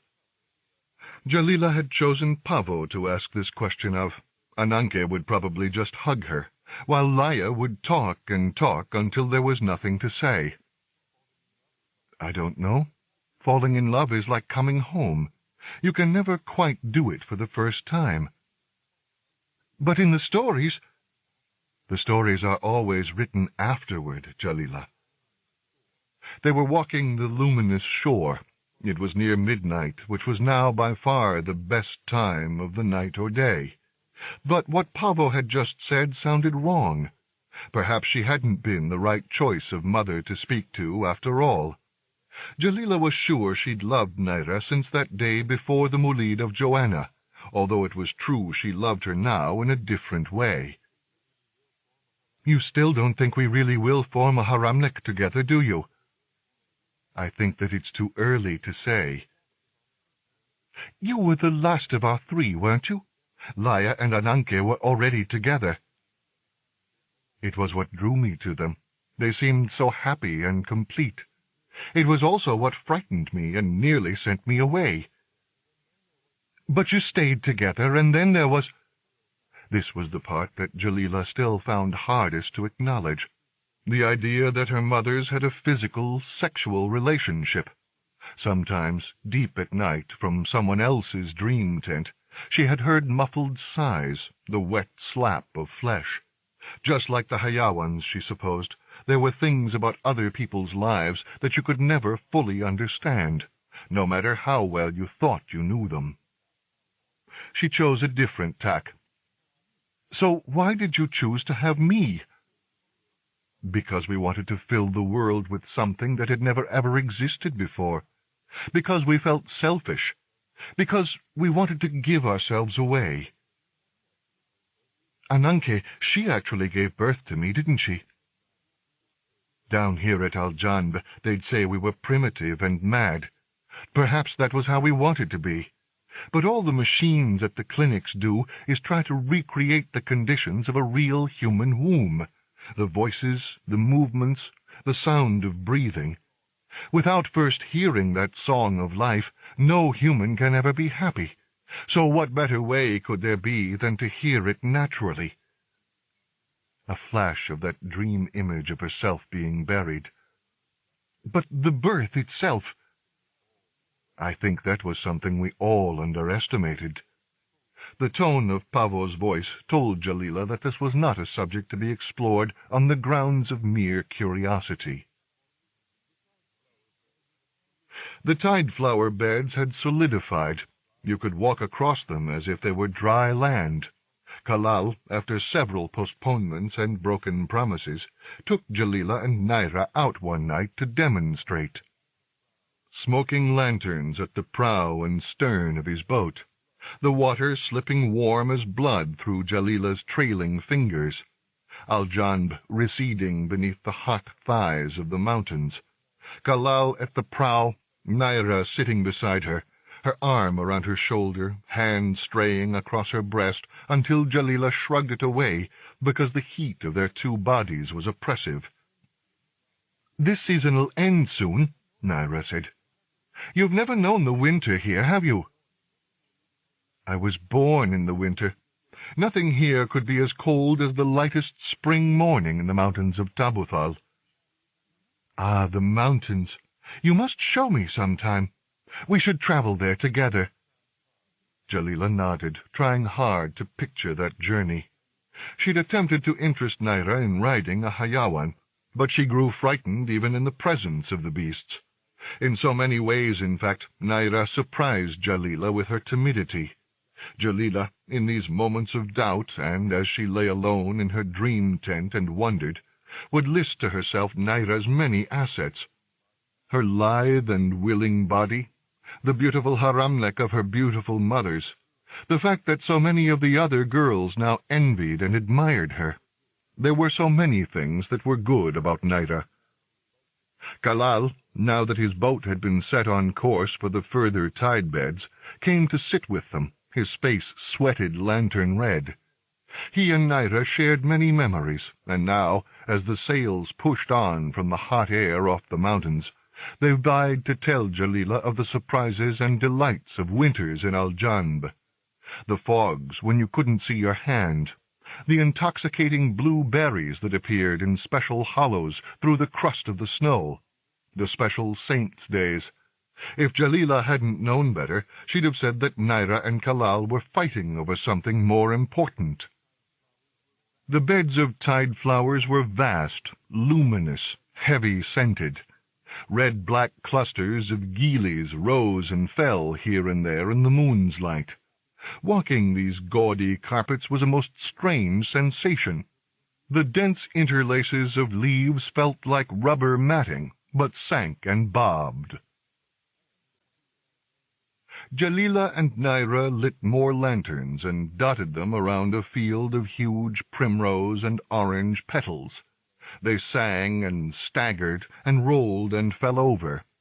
Naira had brought a pipe of keef resin, and the sensation of smoking that and trying to dance was hilarious. Kalal declined, pleading that he had to control the boat on the way back, and picked his way out of sight, disturbing flocks of gillies. And so the two girls danced as the twin moons rose. Naira, twirling silks, her hair fanning, was graceful as Jalila still staggered amid the lapping flowers. As she lifted her arms and rose on tiptoe, bracelets glittering, she had never looked more desirable. Somewhat drunkenly and slightly reluctantly, because Kalal might return at any moment, Jalila moved forward to embrace her. It was good to hold Naira, and her mouth tasted like the tide flowers, and sucked needily at her own.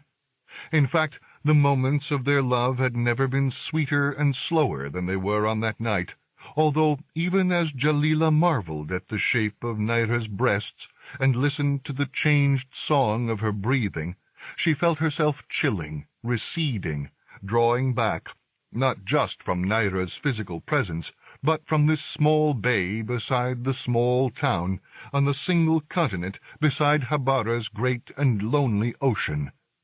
Jalila felt infinitely sorry for Naira as she brought her to her little ecstasies, and they kissed and rolled across the beds of flowers.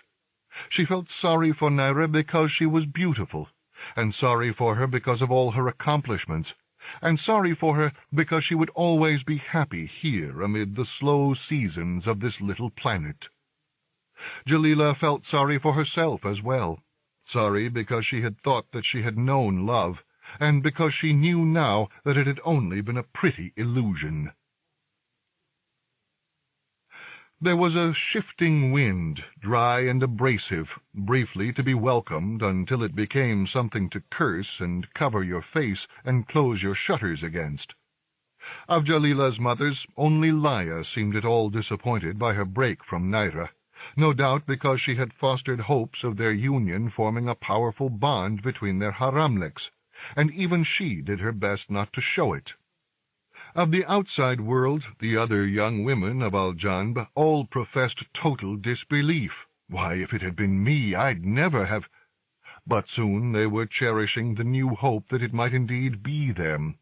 Naira, to her credit, maintained an extraordinary dignity in the face of the fact that she, of all people, had finally been rejected. She dressed in plain clothes. She spoke and ate simply. Of course, she looked more devastatingly beautiful than ever, and everyone's eyes were reddened by airborne grit in any case, so it was impossible to tell how much she had really been crying. Now, as the buildings of Aljanb creaked and the breakers rolled and the wind howled through the teeth of the mountains, Jalila saw the gaudy, seeking, and competing creatures who so often surrounded Naira quite differently. Naira was not, had never been, in control of them. She was more like the bloody carcass over which, flashing their teeth, their eyes, stretching their limbs, they endlessly fought.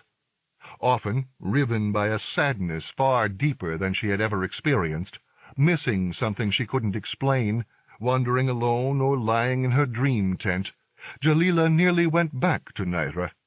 But she never did.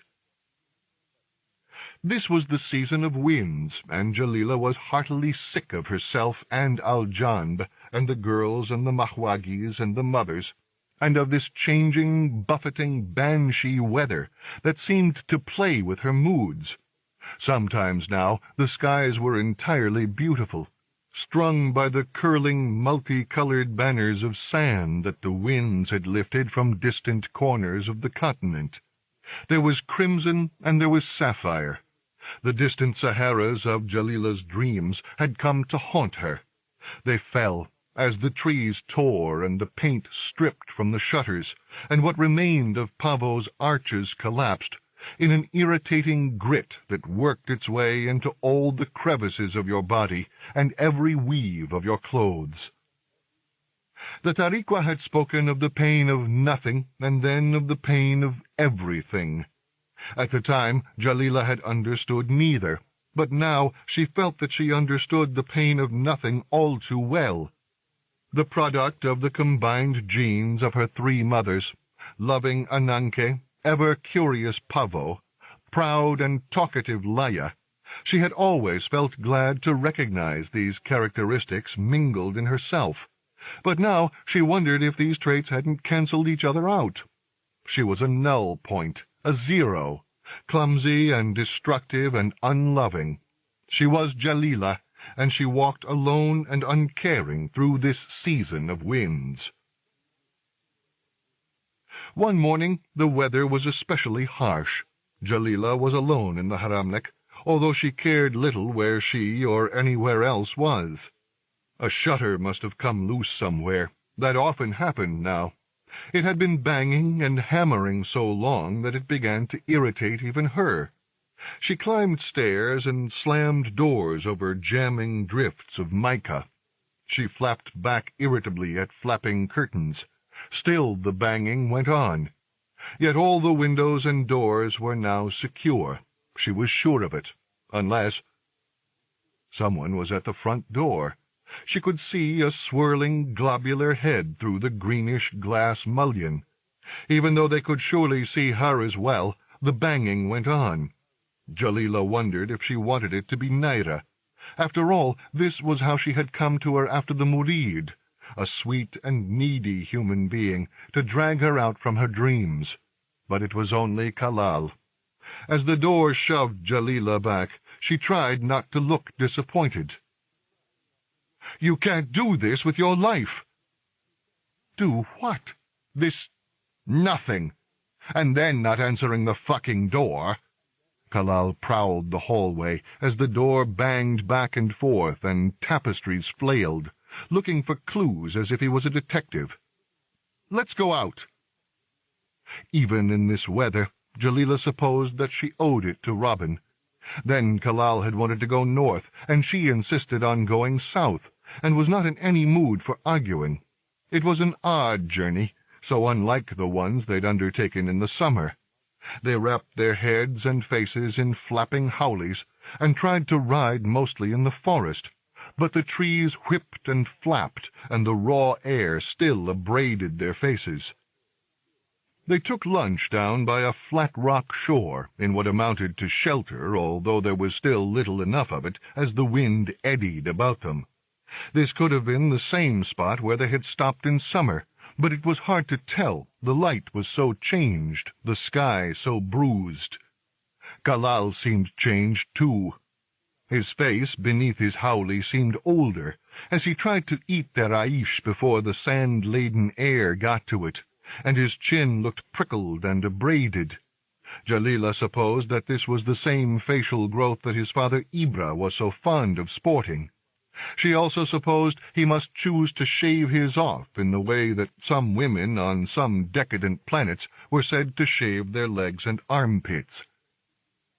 "Come a bit closer," she half-shouted, working her way back into the lee of the bigger rock, beside which she was sitting to make room for him. "I want you to tell me what you know about love, Kalal." Kalal hunched beside her. For a while he just continued tearing and chewing bits of aish, with his body pressed against hers as the winds boiled around them, the warmth of their flesh almost meeting. And Jalila wondered if men and women, when their lives and needs had been more closely intertwined, had perhaps known the answer to her question. What was love, after all? It would have been nice to think that in those dim times of myth, men and women had whispered the answer to that question to each other. She thought then that Kalal hadn't properly heard her. He was telling her about his father, and a planet he barely remembered, but on which he was born. The sky there had been fractaled gold and turquoise, colors so strange and bright that they came as a delight and a shock each morning. It was a place of many islands, and one great city.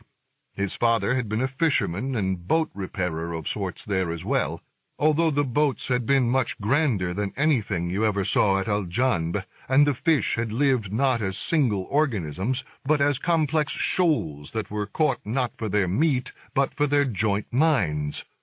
Ibra had been approached by a woman from off-world, who had wanted a ship on which she could sail alone around the whole lonely band of the northern oceans. She had told him that she was sick of human company. The planning and the making of the craft was a joy for Ibra, because such a lonely journey had been one that he had long dreamed of making, if ever he'd had the time and money. The ship was his finest ever creation, and it turned out as they worked on it that neither he nor the woman were quite as sick of human company as they had imagined. They fell in love as the keel and the spars grew in the city dockyards, and the ship's mind was nurtured, and as they did so they slowly relearned the expressions of sexual need between the male and female. "You mean he raped her?" Kalal tossed his last nub of bread toward the waves. "I mean that they made love."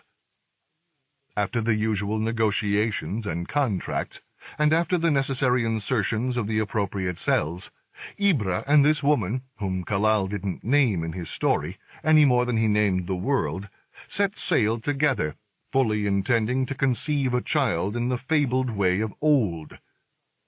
"Which was you?" Kalal scowled. It was impossible to ask him even simple questions on this subject without making him look annoyed. "Of course it was. How many of me do you think there are?" Then he lapsed into silence. The sands swirled in colored helixes before them.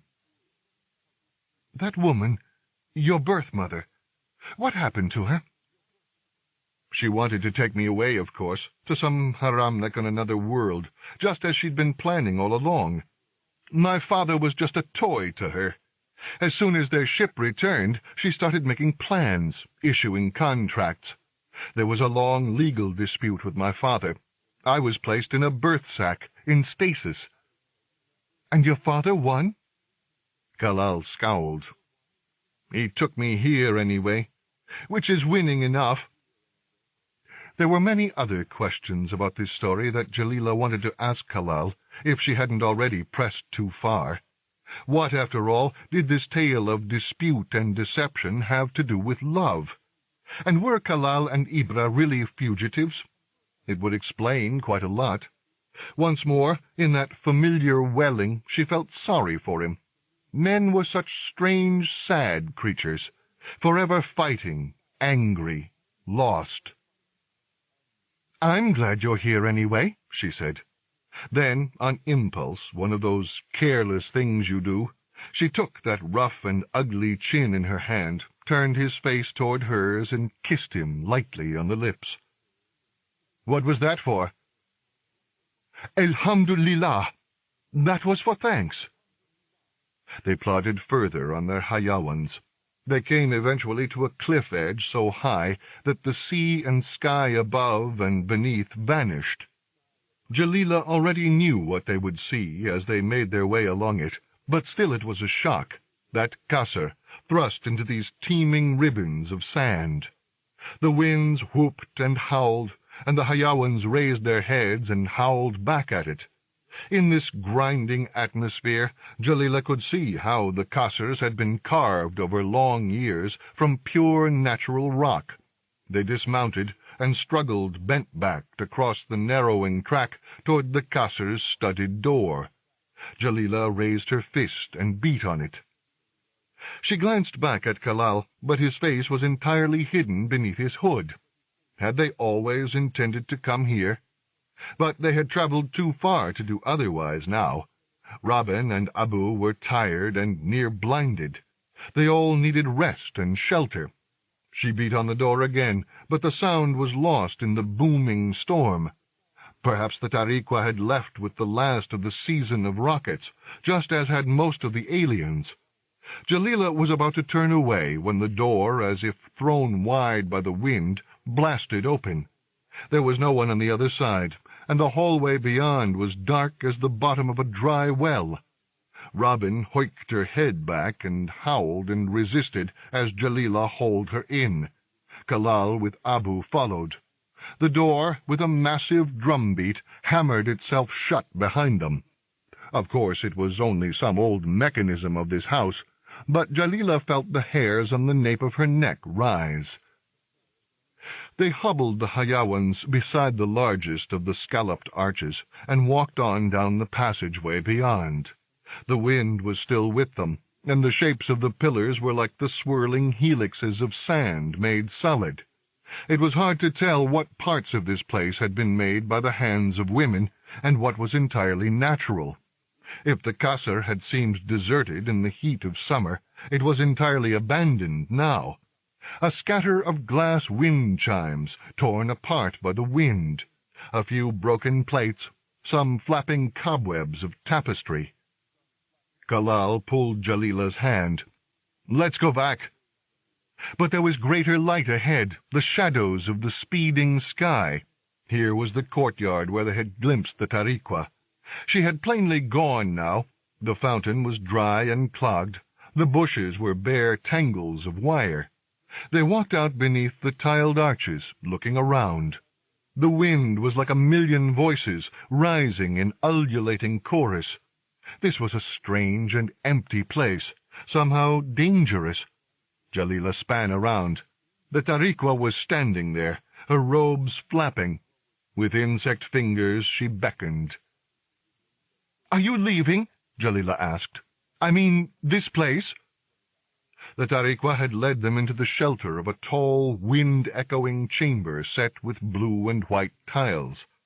There were a few rugs and cushions scattered on the floor, but still the sense of abandonment remained. As if, Jalila thought, as the Tariqua folded herself on the floor and gestured that they join her, this was her last retreat. "No, Jalila, I won't be leaving Habara. Itfadal, do sit down." They stepped from their sandals and obeyed. Jalila couldn't quite remember now whether Kalal had encountered the Tariqua on her visit to their haramlek, although it seemed plain from his stares at her, and the way her grey-white gaze returned them, that they knew of each other in some way. Coffee was brewing in the corner, over a tiny blue spirit flame, which, as it fluttered in the many draughts, would have taken hours to heat anything. Yet the spout of the brass pot was steaming, and there were dates, too, and nuts and seeds. The Tariqua, apologizing for her inadequacy as a host, nevertheless insisted that they help themselves. And somewhere there was a trough of water, too, for their Hayawans, and a basket of akram leaves. Uneasily they sipped from their cups, chewed the seeds. Kalal had picked up a chipped lump of old stone and was playing with it nervously. Jalila couldn't quite see what it was. "So," he said, clearing his throat, "you've been to and from the stars, have you?" "As have you. Perhaps you could name the planet. It may have been somewhere that we have both visited." Kalal swallowed. His lump of old stone clicked the floor. A spindle of wind played chill on Jalila's neck. Then, she didn't know how it began, the Tariqua was talking of Gezira, the great and fabled city that lay at the center of all the 10,001 worlds. No one Jalila had ever met or heard of had ever visited Gezira, not even Naira's mothers, yet this Tariqua talked of it as if she knew it well. Before, Jalila had somehow imagined the Tariqua trailing from planet to distant planet with dull cargoes of ore and biomass in her ship's holds. To her mind, Gezira had always been more than half mythical, a place from which a dubious historical figure such as the blessed Joanna might easily emanate, but certainly not a place composed of solid streets upon which the gnarled and bony feet of this old woman might once have walked. Gezira. She could see it now in her mind, smell the shadowy lobbies, see the ever-climbing curve of its mezzanines and rooftops vanishing into the impossible greens of the floating ocean. But every time Jalila's vision seemed about to solidify, the Tariqua said something else that made it tremble and change. And then the Tariqua said the strangest thing of all, which was that the city at the end of all roads was actually alive. Not alive in the meager sense in which every town has a sort of life, but truly living. The city thought. It grew. It responded. There was no central mind or focus to this consciousness, because Gezira itself, its teeming streets and minarets and rivers and calèches, and its many millions of lives, was itself the mind. Jalila was awestruck, but Kalal seemed unimpressed, and was still playing with that old lump of stone. 4. Jalilanine. The way bondmother Laya said her name made Jalila look up. Somewhere in her throat a wary nerve started ticking. They took their meals inside now, in the central courtyard of the Haramlek, which Pavo had provided with a translucent roofing to let in a little of what light there was in the evening skies, and keep out most of the wind. Still, as Jalila took a sip of steaming hibiscus, she was sure that the sand had gotten into something. "We've been talking. Things have come up, ideas about which we'd like to seek your opinion." In other words, Jalila thought, her gaze traveling across her three mothers, "You've decided something, and this is how you tell me, by pretending that you're consulting me." It had been the same with leaving Tabuthal. It was always the same. An old ghost of herself got up at that point, threw down her napkin, stalked off up to her room. But the new Jalila remained seated. She even smiled, and tried to look encouraging. "We've seen so little of this world," Laya continued. "All of us, really. And especially since we had you. It's been marvelous, but of course it's also been confining." "Oh, no!" Laya waved the idea away quickly, before anyone could even begin to start thinking it. "We won't be leaving our Haramlek and Al-Janb. There are many things to do. New bonds and friendships have been made. Ananke and I won't be leaving anyway. But Pavo—" and here Laya, who could never quite stop being the chair of a committee, gave a nod toward her mate. "Pavo here has expressed a wish that she would like to travel." "Travel?" Jalila leaned forward, her chin resting on her knuckles. "How?" Pavo gave her plate a half-turn. "By boat seems the best way to explore Habara. With such a big ocean—" She turned the plate again, as if to demonstrate. "And not just a boat," Ananke put in encouragingly. "A brand-new ship.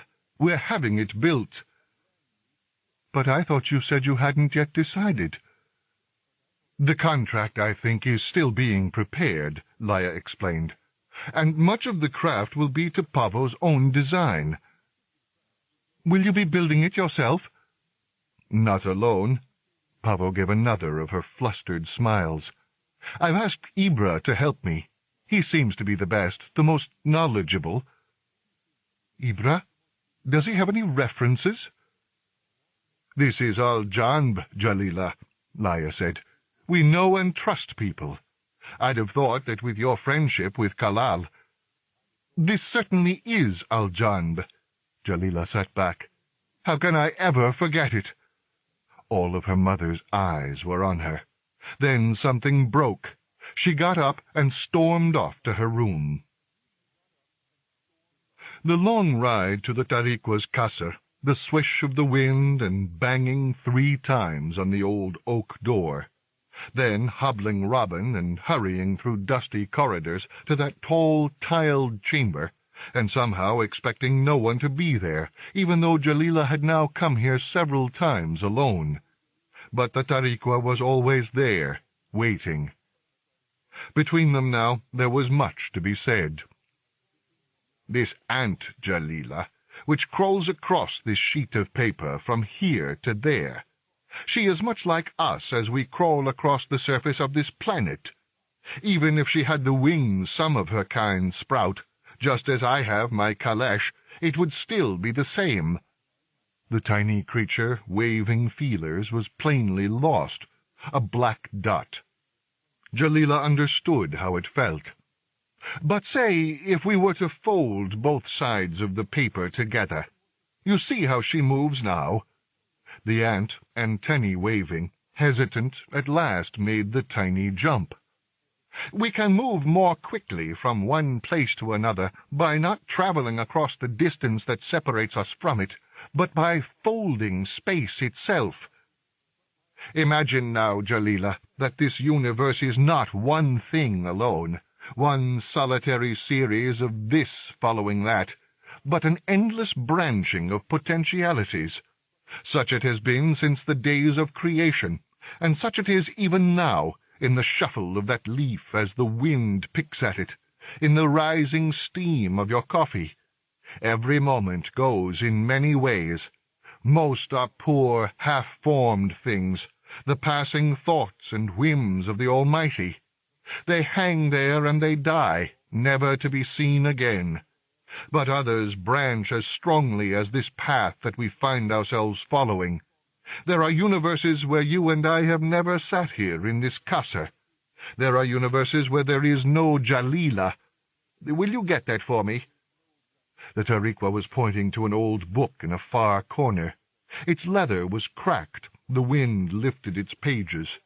As she took it from her, Jalila felt the hot brush of the old woman's hand.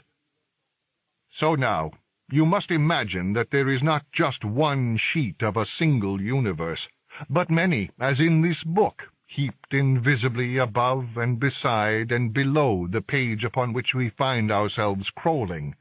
In fact—" The ant recoiled briefly, sensing the strange heat of the Tariqua's fingers, then settled on the open pages.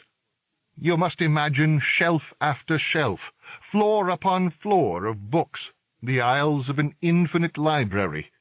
And if we are to fold this one page, you see, we or the ant never quite know what lies on the other side of it.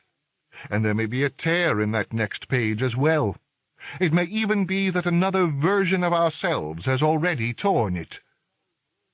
Despite its worn state, the book looked potentially valuable, handwritten in a beautiful, flowing script. Jalila had to wince when the Tariqua's fingers ripped through them. But the ant had vanished now. She was somewhere between the book's pages.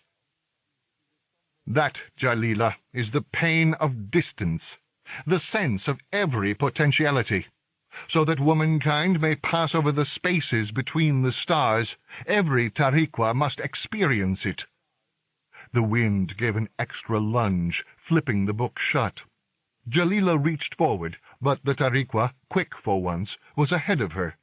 Instead of opening the book to release the ant, she weighed it down with the same chipped old stone with which Galal had played on his solitary visit to this kasr. "Now, perhaps, my Jalila, you begin to understand." The stone was old, chipped, grey-green.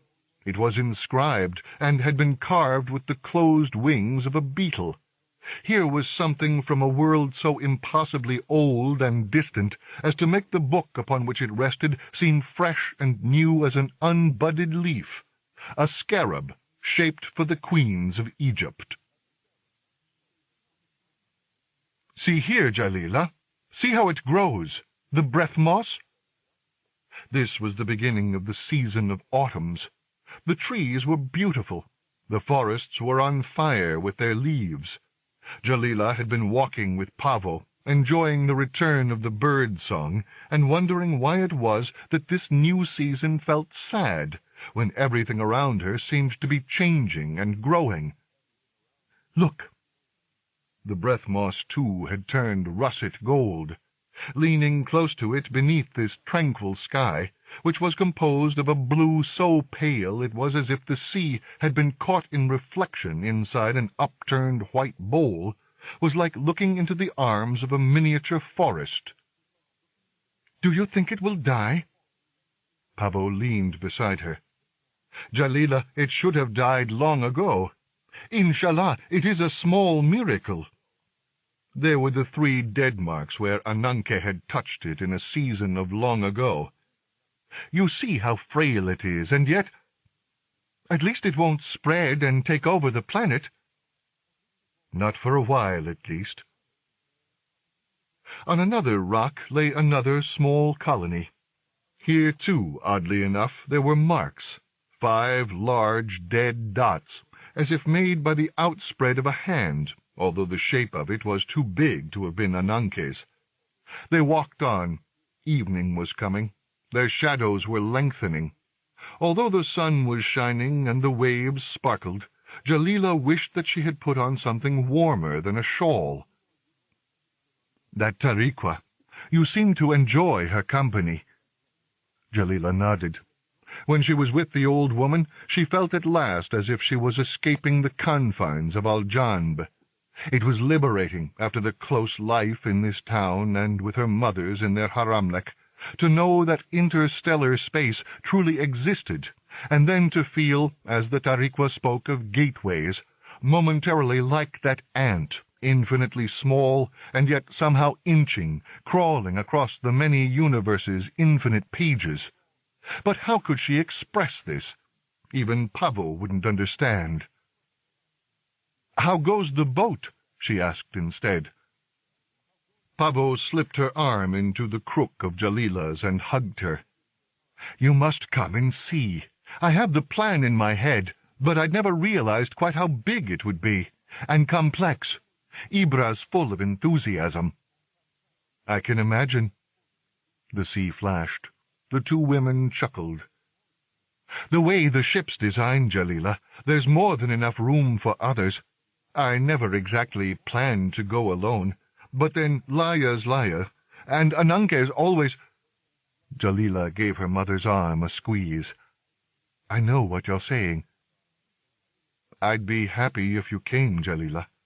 I'd understand if you didn't. This is such a beautiful, wonderful planet. The Leviathans, we know so little about them, yet they plainly have intelligence, just as all those old myths say." "You'll be telling me next about the Kassers." "The ones we can see near here are nothing. There are islands on the ocean that are entirely made from them, and the wind pours through. They sing endlessly. A different song for every mood and season." "Moods. If I'd said something like that when you were teaching me of the pillars of life, you'd have told me I was being unscientific." "Science is about wonder, Jalila. I was a poor teacher if I never told you that." "You did." Jalila turned to kiss Pavo's forehead. "You did." Pavo's ship was a fine thing. Between the slipways and the old mooring posts, where the red-flapping geelies quarrelled over scraps of dying tide-flower, it grew and grew. Golden-hulled, far sleeker and bigger than even the ferries that had once borne Al-Jan's visitors to and from the rocket-port, and which now squatted on the shingle near-by, gently rusting. It was the talk of the season. People came to admire its progress.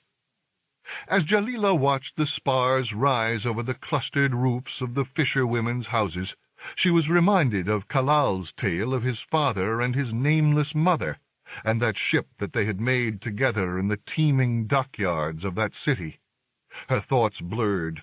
She saw the high balconies of a hotel far bigger than any of Al-Janb's inns and boarding-houses.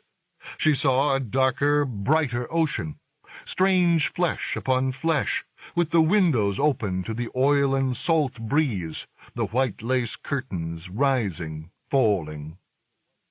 The boat grew, and Jalila visited the Tariqua, although back in Al-Janb her thoughts sometimes trailed after Kalal as she wondered how it must be, to be male like the last dodo, and trapped in some endless state of part arousal, like a form of nagging worry.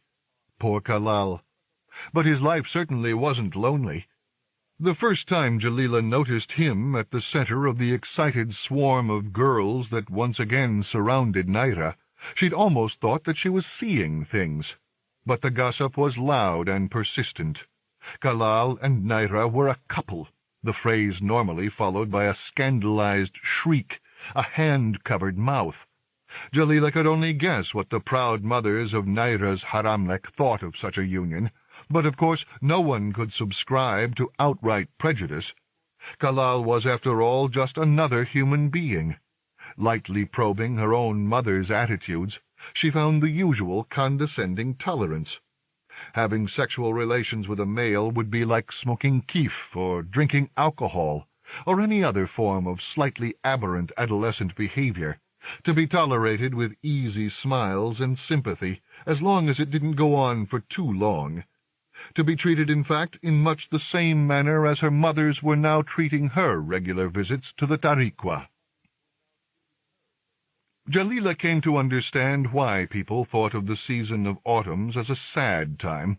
The chill nights, the morning fogs that shrouded the bay, the leaves finally falling, piled into rotting heaps. The tide flower beds also were dying as the waves pulled and dismantled what remained of their colors, and they drifted to the shores, the flowers bearing the same stench and texture and color as upturned clay.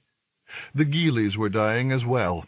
In the town, to compensate, there was much bunting and celebration for yet another Mulid, but to Jalila the brightness seemed feeble, the flame of a match held against winter's gathering gale. Still, she sometimes wandered the old markets with some of her old curiosity, nostalgically touching the flapping wind silks, studying the faces and nodding at the many she now knew, although her thoughts were often literally light years away. The pain of distance. She could feel it. Inwardly she was thrilled and afraid. Her mothers and everyone else, caught up in the Mulid and Pavo's coming departure, imagined from her mood that she had now decided to take that voyage with her. She deceived Kalal in much the same way. The nights became clearer. Riding back from the Qasr one dark evening with the Tariqwa's slight voice ringing in her ears, the stars seemed to hover closer around her than at any time since she had left Tabuthal. She could feel the night blossoming, its emptiness and the possibilities spinning out to infinity. She felt both like crying and like whooping for joy. She had dared to ask the Tariqwa the question she had long been formulating, and the answer, albeit not entirely yes, had not been no. She talked to Robin as they bobbed along, and the puny yellow smudge of Aljanb drew slowly closer. "You must understand," she told her Hayawan, "that the core of the Almighty is like the empty place between these stars, around which they all revolve. It is there, we know it, but we can never see it." She sang songs from the old Saharas about the joy of loneliness and the loneliness of joy. From here, high up on the gradually descending road that wound its way down toward her haramlek, the horizon was still distant enough for her to see the lights of the rocket port.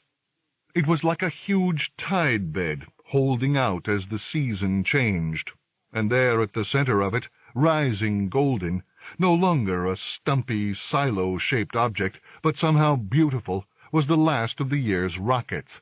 It would have to rise from Habara before the coming of the season of winters. Her mother's anxious faces hurried around her in the lamplight as she led Robin toward the stable. "Where have you been, Jalilaneen?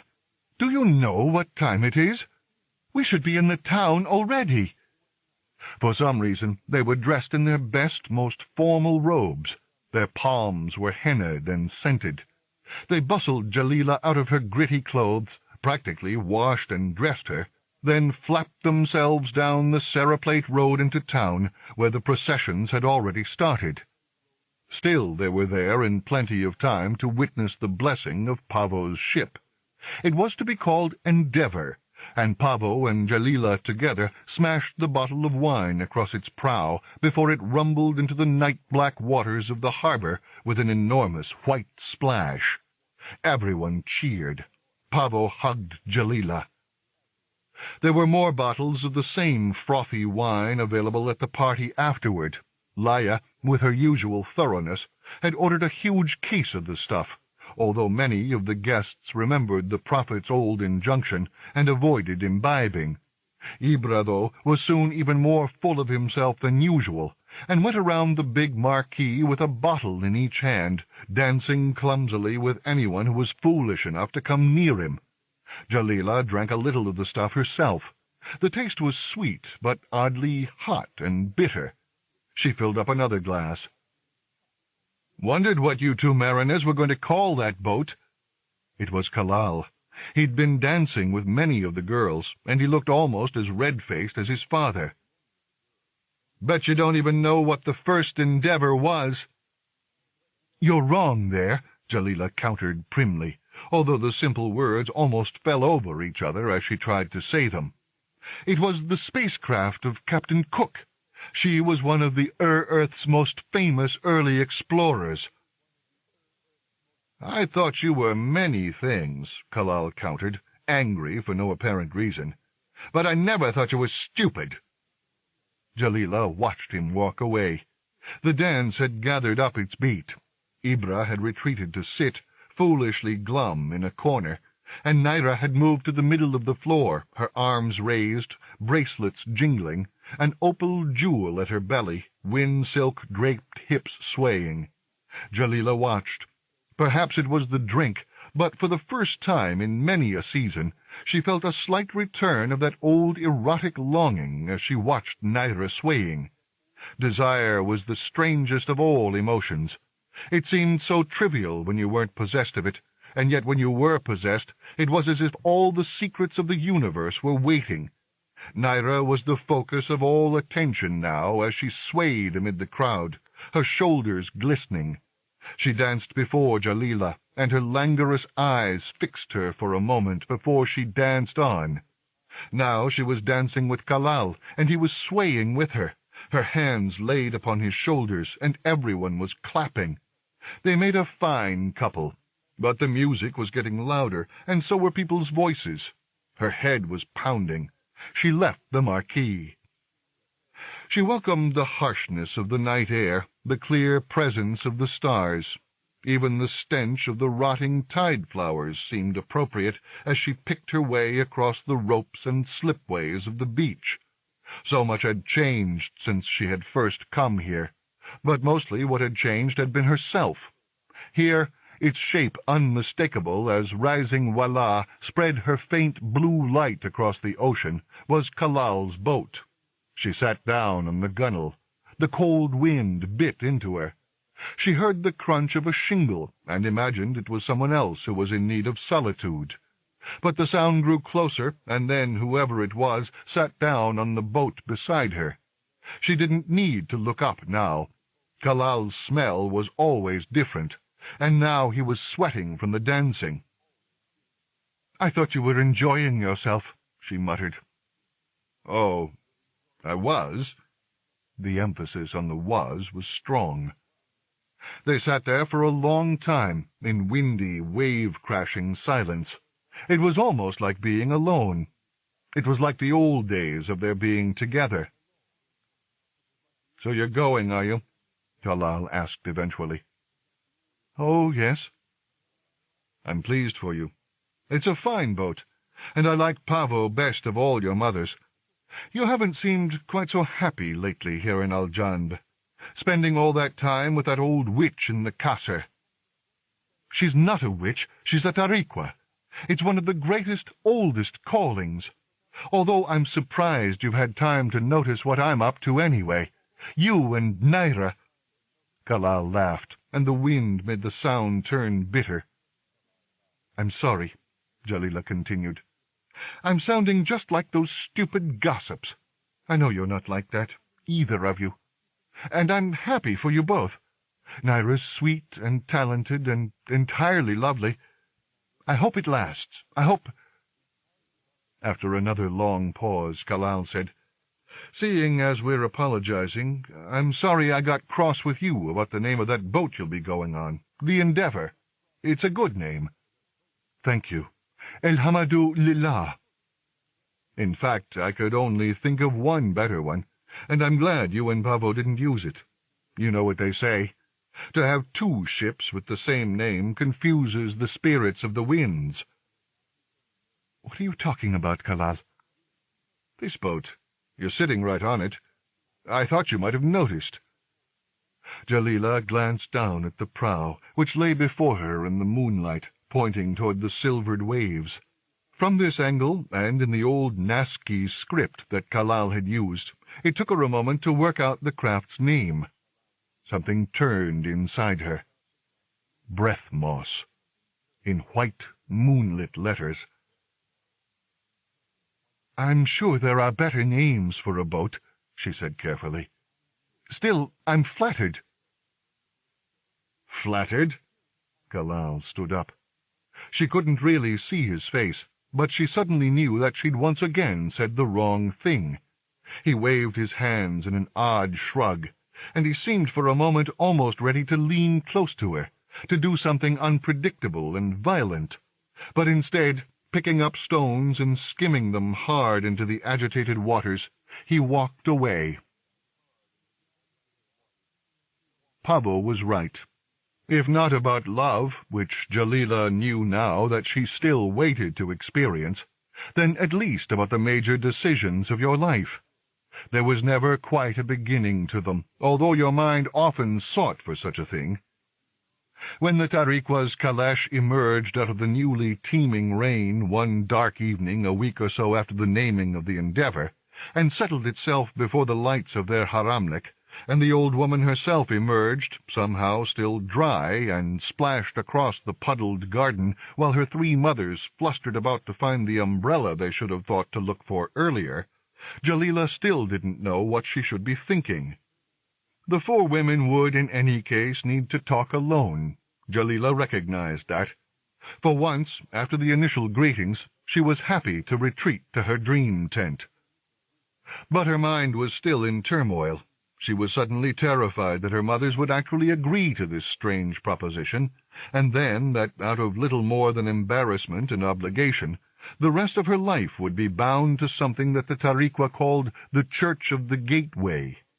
She knew so little. The Tariqa talked only in riddles. She could be a fraud for all Jalila knew, or a witch, just as Kalal insisted. Thoughts swirled about her like the rain. To make the time disappear, she tried searching the knowledge of her dream tent. Lying there, listening to the rising sound of her mother's voices, which seemed to be studded endlessly with the syllables of her own name, Jalila let the personalities who had guided her through the many pillars of wisdom tell her what they knew about the Church of the Gateway. She saw the blackness of planetary space, swirled with the mica dots of turning planets, almost as big as those as she zoomed close to it, yet looking disappointingly like a many-angled version of the rocket port, lay the space station, and within it the junction that could lead you from here to there without passing across the distance between. A huge rent in the book of life, composed of the trapped energies of those things the Tariqa called cosmic strings, although they and the gateway itself were visible as nothing more than a turning ring near to the center of the vast space station, where occasionally, as Jalila watched, crafts of all possible shapes would seem to hang, then vanish. The gap she glimpsed inside seemed no darker than that which hung between the stars behind it, but it somehow hurt to stare at it. This, then, was the core of the mystery, something both plain and extraordinary. We crawl across the surface of this universe like ants, and each of these craft, switching through the gateway's moment of loss and endless potentiality, is piloted by the will of a Tariqa's conscious intelligence, which must glimpse those choices, then somehow emerge sane and entire at the other end of everything. Jalila's mind returned to the familiar scents and shapes of her dream tent and the sounds of the rain. The moment seemed to belong with those of the long-ago season of soft rains. Downstairs there were no voices.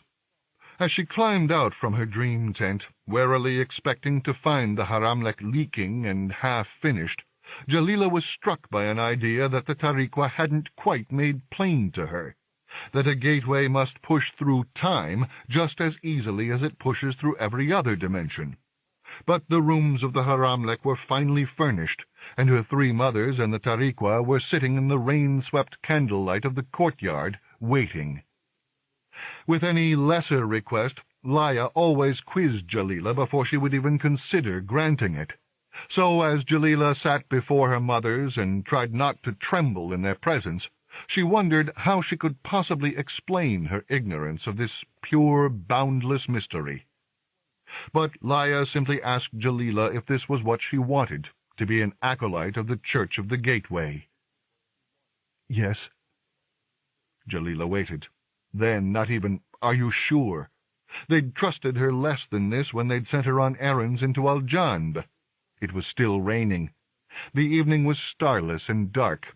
Her three mothers, having hugged her, but saying little else, retreated to their own dream tents and silences, leaving Jalila to say farewell to the Tariqua alone.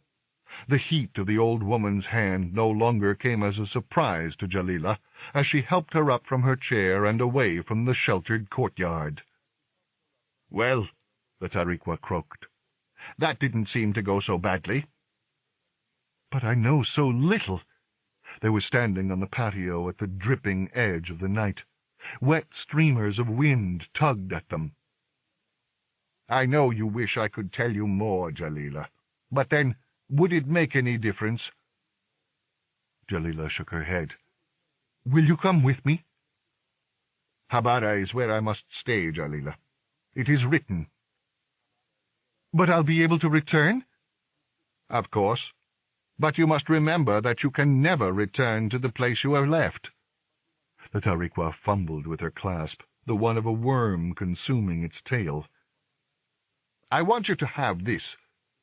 It was made of black ivory, and felt as hot as the old woman's flesh as Jalila took it.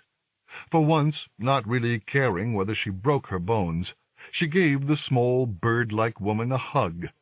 She smelled of dust and metal, like an antique box left forgotten on a sunny window ledge. Jalila helped her out down the steps into the rain-swept garden. "I'll come again soon," she said. "To the Qasr." "Of course. There are many arrangements."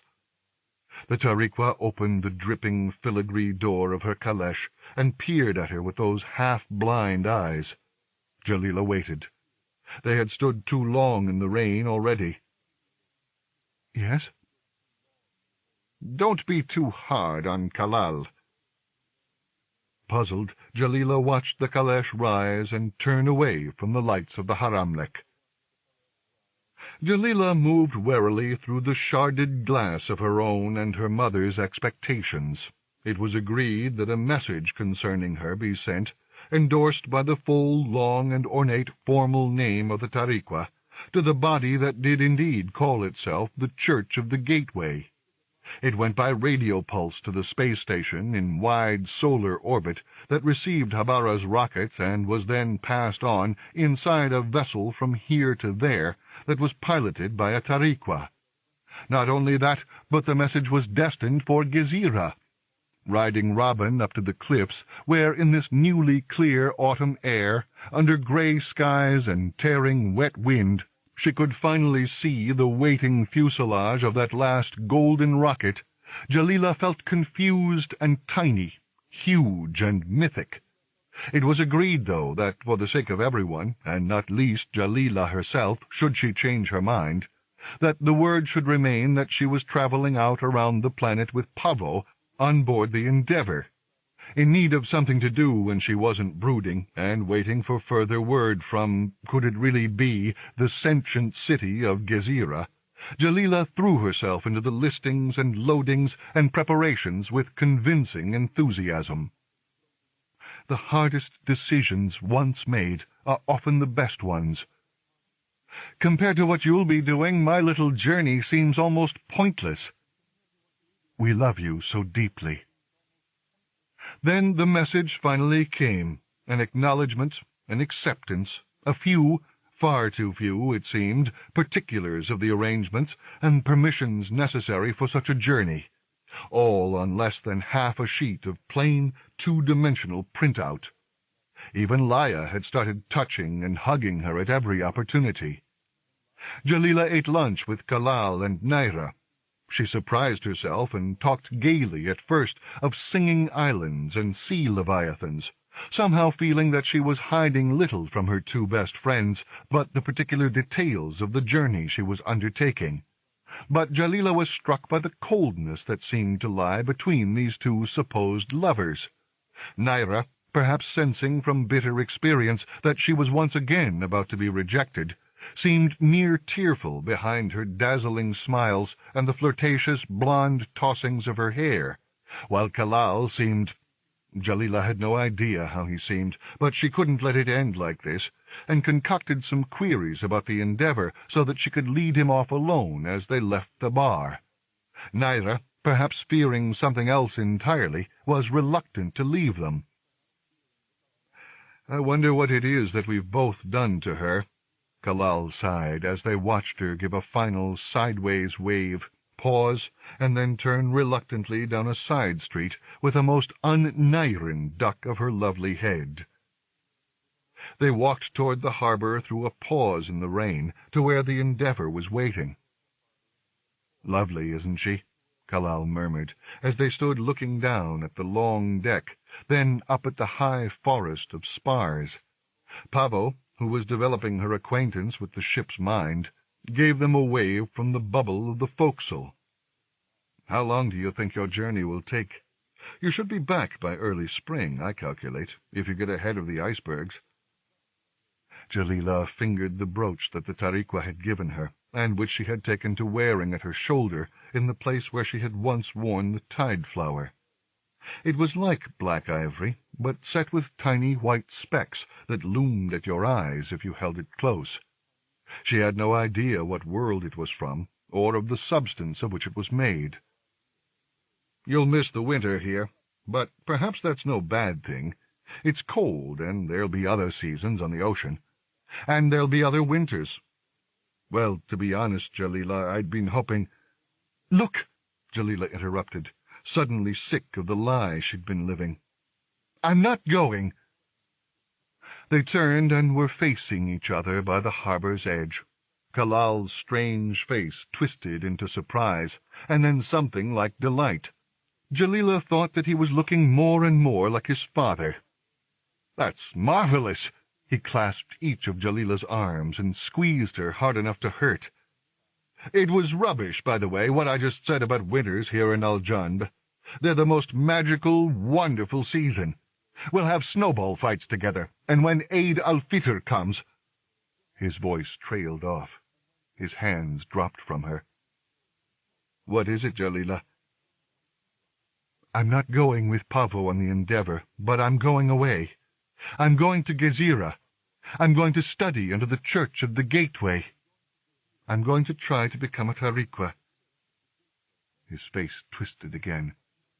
"That witch! Don't keep calling her that! You have no idea!" Kalal balled his fists, and Jalila stumbled back, fearing for a moment that this wild, odd creature might actually be about to strike her. But he turned instead and ran off from the harbor.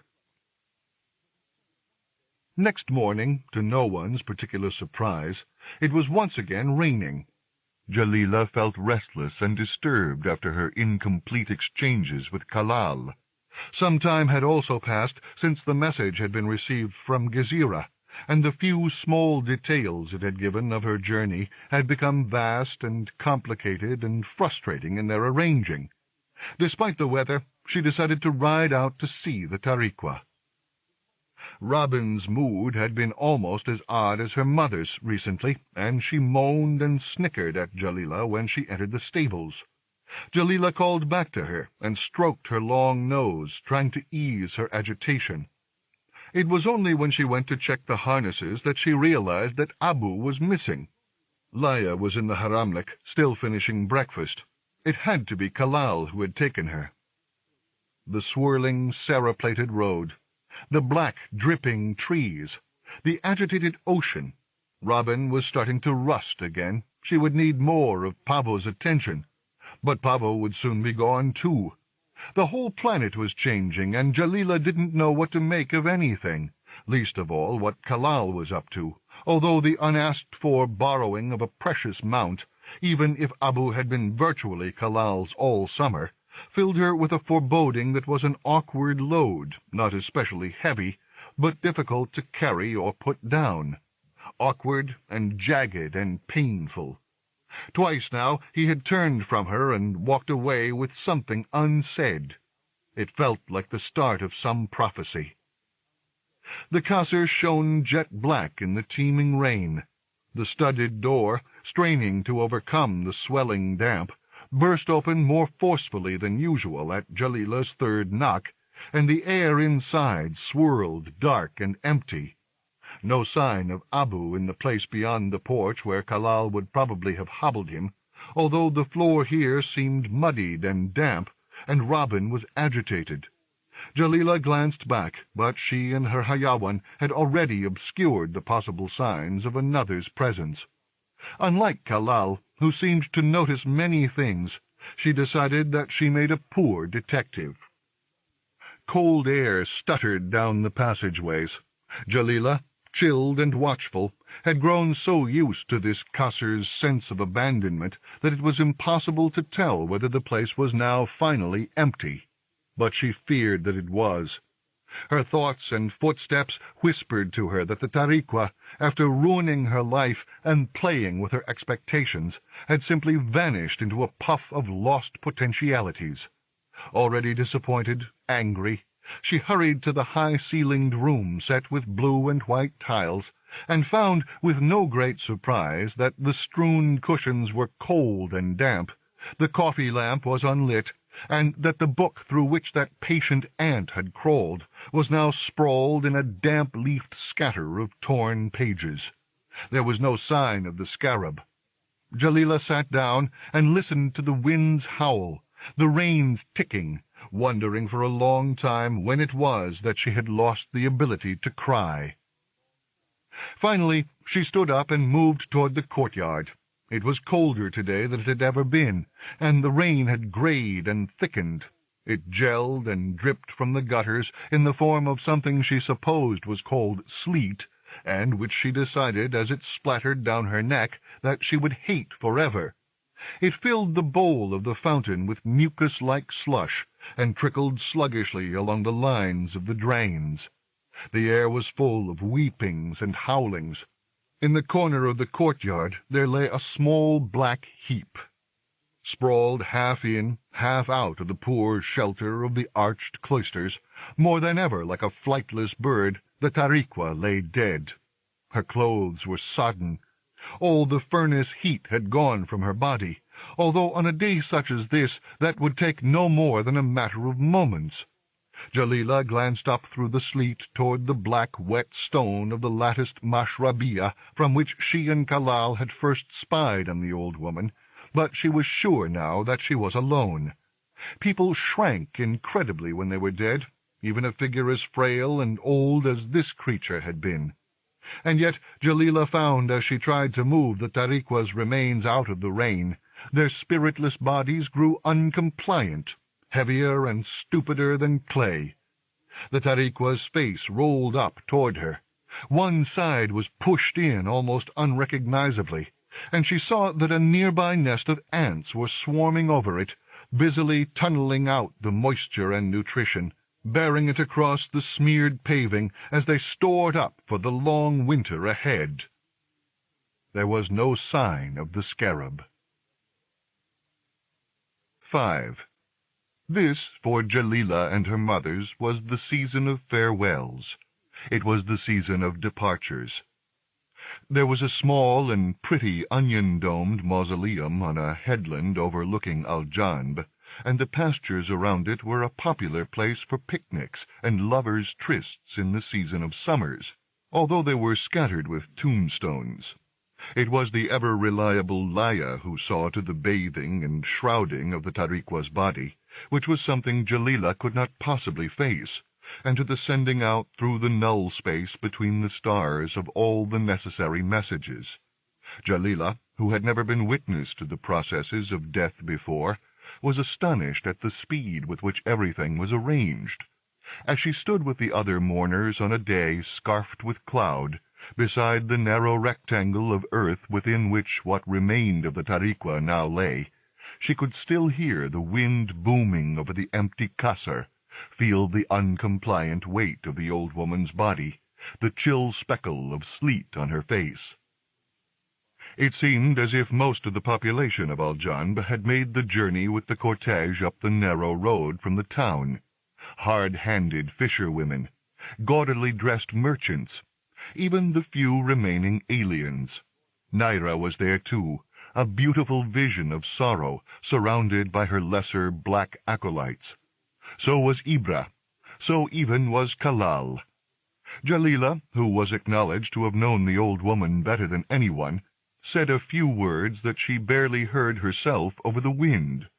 Then a priestess who had flown in specially from Ras pronounced the usual prayers about the soul rising on the arms of Munkar and Nakir, the blue and the black angels.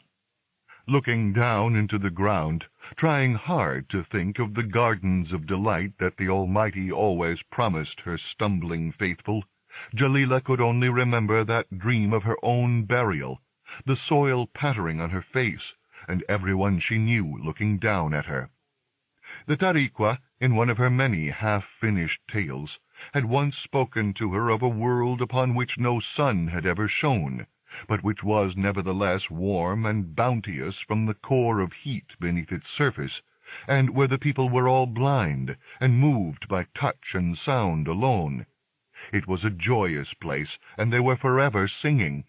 Perhaps, and despite all the words of the prophet, heaven too was a place of warmth and darkness. The ceremony was finished. Everyone moved away, each pausing to toss in a damp clod of earth, but leaving the rest of the job to be completed by a dull-minded robotic creature, which Pavo had had to rescue from the attentions of the younger children, who all through the long Habaran summer had ridden around on it. Down at their haramlek, Jalila's mothers had organized a small feast. People wandered the courtyard and commented admiringly on the many changes and improvements they had made to the place. Amid all this, Ibra seemed subdued, a reluctant presence in his own body, while Kalal was nowhere to be seen at all, although Jalila suspected that, if only for the reasons of penance, he couldn't be far away. Of course, there had been shock at the news of the Tariqua's death, and Laya, who had now become the person to whom the town most often turned to resolve its difficulties, had taken the lead in the inquiries that followed. A committee of wise women was organized even more quickly than the funeral, and Jalila had been summoned and interrogated. Waiting outside in the cold hallways of Aljanb's municipal buildings, she toyed with the idea of keeping Abu's disappearance and her suspicions of Kalal out of her story. But Laya and the others had already spoken to him, and he'd admitted to what sounded like everything. He'd ridden to the Kasr on Abu to remonstrate with the Tariqua. He'd been angry, and his mood had been bad. Somehow, but only lightly, he'd pushed the old woman, and she had fallen badly. Then he panicked. Kalal bore responsibility for his acts, it was true, but it was accepted that the incident was essentially an accident. Jalila, who had imagined many versions of Kalal's confrontation with the Tariqua, but not a single one that seemed entirely real, had been surprised at how easily the people of Aljanb were willing to absolve him. She wondered if they would have done so quite so easily if Kalal had not been a freak, a man. And then she also wondered, although no one had said a single word to suggest it, just how much she was to blame for all of this herself. She left the haramlek from the funeral wake and crossed the road to the beach. Kalal was sitting on the rocks, his back turned to the shore and the mountains. He didn't look around when she approached and sat down beside him. It was the first time since before the Tariqua's death that they'd been alone. "I'll have to leave here," he said, still gazing out toward the clouds that trailed the horizon. "There's no reason." "No one's asked me and Ibra to stay. I think they would, don't you, if anyone had wanted us to? That's the way you women work." "We're not you women, Kalal. We're people." "So you always say. And all Al-Jan's probably terrified about the report they've had to make to that thing you're joining, the Church of the Gateway. Some big, powerful body, and whoops, we've killed one of your old employees." "Please don't be bitter." Kalal blinked and said nothing. His cheeks were shining. "You and Ibra, where will you both go?" "There are plenty of other towns around this coast. We can use our boat to take us there before the ice sets in. We can't afford to leave the planet, but maybe in the season of false springs, when I'm a grown man and we've made some of the proper money we're always talking about making from harvesting the tide flowers, and when word's got around to everyone on this planet of what happened here, maybe then we'll leave Habara." He shook his head and sniffed. "I don't know why I bothered to say maybe." Jalila watched the waves. She wondered if this was the destiny of all men, to wander forever from place to place, planet to planet, pursued by the knowledge of vague crimes that they hadn't really committed. "I suppose you want to know what happened?" Jalila shook her head. "It's in the report, Kalal. I believe what you said." He wiped his face with his palms, studied their wetness. "I'm not sure I believe it myself, Jalila. The way she was that day. That old woman, she always seemed to be expecting you, didn't she? And then she seemed to know. I don't understand quite how it happened, and I was angry, I admit, but she almost lunged at me. She seemed to want to die." "You mustn't blame yourself. I brought you to this, Kalal. I never saw—" Jalila shook her head. She couldn't say, not even now. Her eyes felt parched and cold. "I loved you, Jalila." The worlds branched in a million different ways. It could all have been different. The Tariqua still alive, Jalila and Kalal together, instead of the half-formed thing that the love they had both felt for Naira had briefly been. They could have taken the Endeavor together and sailed this planet's seas. Pavo would probably have let them. But when? But where? But how? None of it seemed real. Perhaps the Tariqua was right. There are many worlds, but most of them are poor, half-formed things. Jalila and Kalal sat there for a while longer. The breathmoss lay not far off, darkening and hardening into a carpet of stiff gray. Neither of them noticed it. For no other reason than the shift of the tides and the rapidly coming winter, Pavo, Jalila, and Kalal and Ibra all left Al-Jan on the same morning. The days before were chaotic in the Haramlik. People shouted and looked around for things and grew cross and petty. Jalila was torn between bringing everything and nothing, and after many hours of bag-packing and lip-chewing, decided that it could all be thrown out, and that her time would be better spent down in the stables with Robin.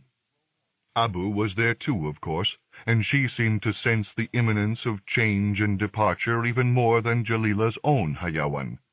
She had become Kalal's mount far more than she had ever been Laya's, and he wouldn't come to say goodbye.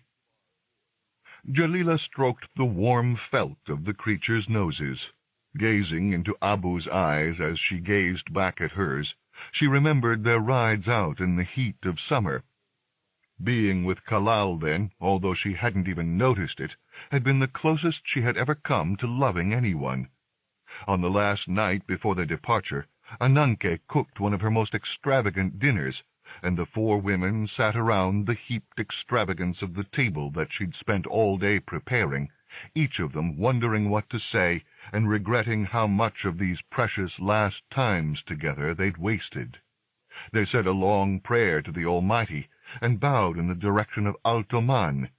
It seemed that tomorrow even the two mothers who weren't leaving Al-Janb would be setting out on a new and difficult journey. Then there came the morning, and the weather obliged with chill sunlight and a wind that pushed hard at their cloaks, and nudged the Endeavour away from the harbor even before her sails were set. They all watched her go, the whole town cheering and waving as Pavo waved back, looking smaller and neater and prettier than ever as she receded. Without ceremony, around the corner from the docks, out of sight and glad of the Endeavour's distraction, Ibra and Kalal were also preparing to leave. At a run, Jalila caught them just as they were starting to shift the hull down the rubbled slipway into the waves. Breathmoss. She noticed that Kalal had kept the name, although she and he stood apart on that final beach and talked as two strangers. She shook hands with Ibra. She kissed Kalal lightly on the cheek by leaning stiffly forward, and felt the roughness of his stubble. Then the craft got stuck on the slipway, and they were all heaving to get her moving the last few meters into the ocean, until suddenly she was afloat, and Ibra was raising the sails, and Kalal was at the prow, hidden behind the tarpaulined weight of their belongings. Jalila only glimpsed him once more, and by then Breathmoss had turned to meet the stronger currents that swept outside the grey bay. He could have been a figurehead. Back at the dock, her mothers were pacing, anxious. "Where have you been? Do you know what time it is?" Jalila let them scold her. She was almost late for her own leaving. Although most of the crowds had departed, she'd half expected Naira to be there. Jalila was momentarily saddened, and then she was glad for her. The silver craft that would take her to the rocket port smelled disappointingly of engine fumes as she clambered into it, with the few other women and aliens who were leaving Habara. There was a loud bang as the hatches closed, and then a long wait while nothing seemed to happen, and she could only wave at Laya and Ananke through the thick porthole, smiling and mouthing stupid phrases until her face ached. The ferry bobbed loose, lurched, turned, and angled up. Aljanb was half gone in plumes of white spray already. Then it came in a huge wave, that feeling of incompleteness, of something vital and unknown left irretrievably behind, which is the beginning of the pain of distance that Jalila, as a Tariqua, would have to face throughout her long life. A sweat came over her. As she gazed out through the porthole at what little there was to see of Aljanb and the mountains, it slowly resolved itself into one thought, immense and trivial, vital and stupid. That scarab. She'd never asked Kalal about it, nor found it at the Kasser, and the ancient object turned itself over in her head, sinking, spinning, filling her mind, and then dwindling before rising up again as she climbed out, nauseous, from the ferry, and crossed the clanging gantries of the spaceport toward the last huge golden craft, which stood steaming in the winter's air. A murder weapon? But no, Kalal was no murderer, and in any case she was a poor detective. And yet... The rockets thrust and rumbled, pushing back, squeezing her eyeballs. There was no time now to think. Weight on weight, terrible seconds piled on her. Her blood seemed to leave her face. She was a clay corpse. Vital elements of her senses departed. Then there was a huge wash of silence. Jalila turned to look through the porthole beside her, and there it was, mostly blue and entirely beautiful. Habara, her birth planet. Jalila's hands rose up without her willing, and her fingers squealed as she touched the glass and tried to trace the shape of the greenish-brown coastline, the rising brown and white of the mountains of that huge single continent that already seemed so small, but of which she knew so little. Jewels seemed to be hanging close before her, twinkling and floating in and out of focus like the hazy stars she couldn't yet see. They puzzled her for a long time, did these jewels, and they were evasive as fish as she sought them with her weightlessly clumsy fingers. Then Jalila felt the salt break of moisture against her face, and realized what it was. At long last, she was crying. 6. Jalila had long been expecting the message when it finally came. At only 120 standard years, Pavo was still relatively young to die, but she had used her life up at a frantic pace, as if she had always known that her time would be limited. Even though the custom for swift funerals remained on Habara, Jalila was able to use her position as a tariqua to ride the gateways and return for the service. The weather on the planet of her birth was unpredictable as ever, raining one moment and then sunny the next, even as she took the ferry to Aljanb from the rocket port, and hot and cold winds seemed to strike her face as she stood on the dock's edge and looked about for her two remaining mothers. They embraced. They led her to their haramlek, which seemed smaller to Jalila each time she visited it, despite the many additions and extensions and improvements they had made, and far closer to Aljanb than the long walk she remembered once taking on those many errands.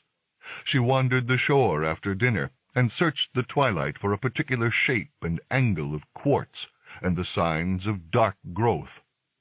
But the heights of the season of storms on this coastline were ferocious, and nothing as fragile as Breathmoss could have survived. She lay sleepless that night in her old room within her dream tent, breathing the strong, dense, moist atmosphere with difficulty, listening to the sound of the wind and rain. She recognized none of the faces but her mother's of the people who stood around Pavo's grave the following morning.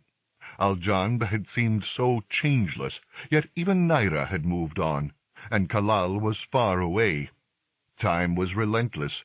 Far more than the wind that came in off the bay, it chilled Jalila to the bone.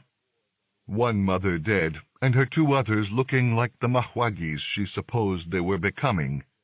The pain of distance. More than ever now, and hour by hour and day by day in this life that she had chosen, Jalila knew what the old tariqua had meant. She stepped forward to say a few words. Pavo's life had been beautiful and complete. She had passed on much knowledge about this planet to all womankind, just as she had once passed on her wisdom to Jalila. The people listened respectfully to Jalila, as if she were a priest. When the prayers were finished, and the clods of earth had been tossed, and the groups began to move back down the hillside, Jalila remained standing by Pavo's grave. What looked like the same old part-metal beast came lumbering up, and began to fill in the rest of the hole, lifting and lowering the earth with reverent, childlike care. Just as Jalila had insisted, and despite her mother's puzzlement, Pavo's grave lay right beside the old tariquas whom they had buried so long ago. This was a place that she had long avoided, but now that Jalila saw the stone, once raw and brittle, but now smoothed and grayed by rain and wind, she felt none of the expected agony. She traced the complex name, scrolled in Nasci script, which she had once found impossible to remember, but which she had now recited countless times in the ceremonials that the Church of the Gateway demanded of its acolytes. Sometimes, especially in the high temple at Gezira, the damned things could go on for days. Yet not one member of the whole church had seen fit to come to the simple ceremony of this old woman's burial. It had hurt her once to think that no one from off-world had come to her own funeral, but now she understood. About to walk away, Jalila paused and peered around the back of the gravestone. In the lee of the wind, a soft green patch of life was thriving. She stooped to examine the growth, which was thick and healthy, forming a patch more than the size of her two outstretched hands in this sheltered place. Breathmoss. It must have been here for a long time. Yet who would have thought to bring it? Only Pavo could possibly have known. As the gathering of mourners at the haramlek started to peter out, Jalila excused herself and went to Pavo's quarters. Most of the stuff up here was a mystery to her. There were machines and nutrients and potions beyond anything you'd expect to encounter on such an out-of-the-way planet. Things were growing. Objects and data needed developing, tending, cataloging, if Pavo's legacy was to be maintained. Jalila would have to speak to her mothers. But for now, she found what she wanted, which was little more than a glass tube with an open end. She pocketed it and walked back up over the hill to the cemetery, and said another few prayers, and bent down in the lee of the wind behind the old gravestone beside Pavo's new patch of earth, and managed to remove a small portion of the breathmoss without damaging the rest of it. That afternoon she knew that she would have to ride out. The stables seemed virtually unchanged, and Robin was waiting. She even snickered in recognition of Jalila, and didn't try to bite her when she came to introduce the saddle. It had been such a long time that the animal's easy compliance seemed a small miracle. But perhaps this was Pavo again. She could have done something to preserve the recollection of her much-changed mistress in some circuit or synapse of the Hayawan's memory. Snuffling tears, feeling sad and exalted, and also somewhat uncomfortable, Jalila headed south on her Hayawan along the old Seraplate road, up over the cliffs and beneath the arms of the earth forest. The trees seemed different, thicker-leafed, and the bird-song cooed slower and deeper than she remembered. Perhaps, here in Habara, this was some season other than all of those that she remembered. But the casa reared as always, out there on the cliff face, and plainly deserted. No one came here now, but, like Robin, the door, at 3 beats of her fists, remembered. Such neglect, such decay. It seemed a dark and empty place. Even before Jalila came across the ancient signs of her own future presence, a twisted coat-hanger, a chipped plate, a few bleached and rotting cushions, some odd and scattered bits of gateway technology that had passed beyond malfunction and looked like broken shells, she felt lost and afraid. Perhaps this, at last, was the final moment of knowing that she had warned herself she might have to face on Habara. The pain of distance. But at the same time she knew that she was safe as she crawled across this particular page of her universe, and that when she did finally take a turn beyond the gateways through which sanity itself could scarcely follow, it would be of her own volition, and as an impossibly old woman. The Tariqua, tending flowers like an old tortoise thrust out of its shell, here on a sunny, distant day. There were worse things. There were always worse things. And life was good. For all of this, pain was the price you paid. Still, in the courtyard, Jalila felt the cold draught of prescience upon her neck from that lacy mashrabiyah where she and Kalal would one day stand. The movement she made as she looked up toward it even reminded her of the old Tariqua. Even her eyesight was not as sharp as it had once been. Of course, there were ways around that which could be purchased in the tiered and dizzy markets of Gezira, but sometimes it was better to accept a few things as the will of the Almighty. Bowing down, muttering the Shahada, Jalila laid the breathmoss upon the shaded stone within the cloister. Sheltered here, she imagined that it would thrive. Mounting Robin, riding from the Kasser, she paused once to look back. Perhaps her eyesight really was failing her, for she thought she saw the ancient structure shimmer and change. A beautiful green castle hung above the cliffs, coated entirely in breathmoss, a wonder from a far and distant age. She rode on, humming snatches of the old songs she'd once known so well, about love and loss between the stars. Back at the Haramlek, her mothers were as anxious as ever to know where she had been. Jalila tried not to smile as she endured their familiar scolding. She longed to hug them. She longed to cry. That evening, her last evening before she left Habara, Jalila walked the shore alone again. Somehow it seemed the place to her where Pavo's ghost was closest. Jalila could see her mother there now, as darkness welled up from between the rocks. A small, lithe body, always stooping, turning, looking.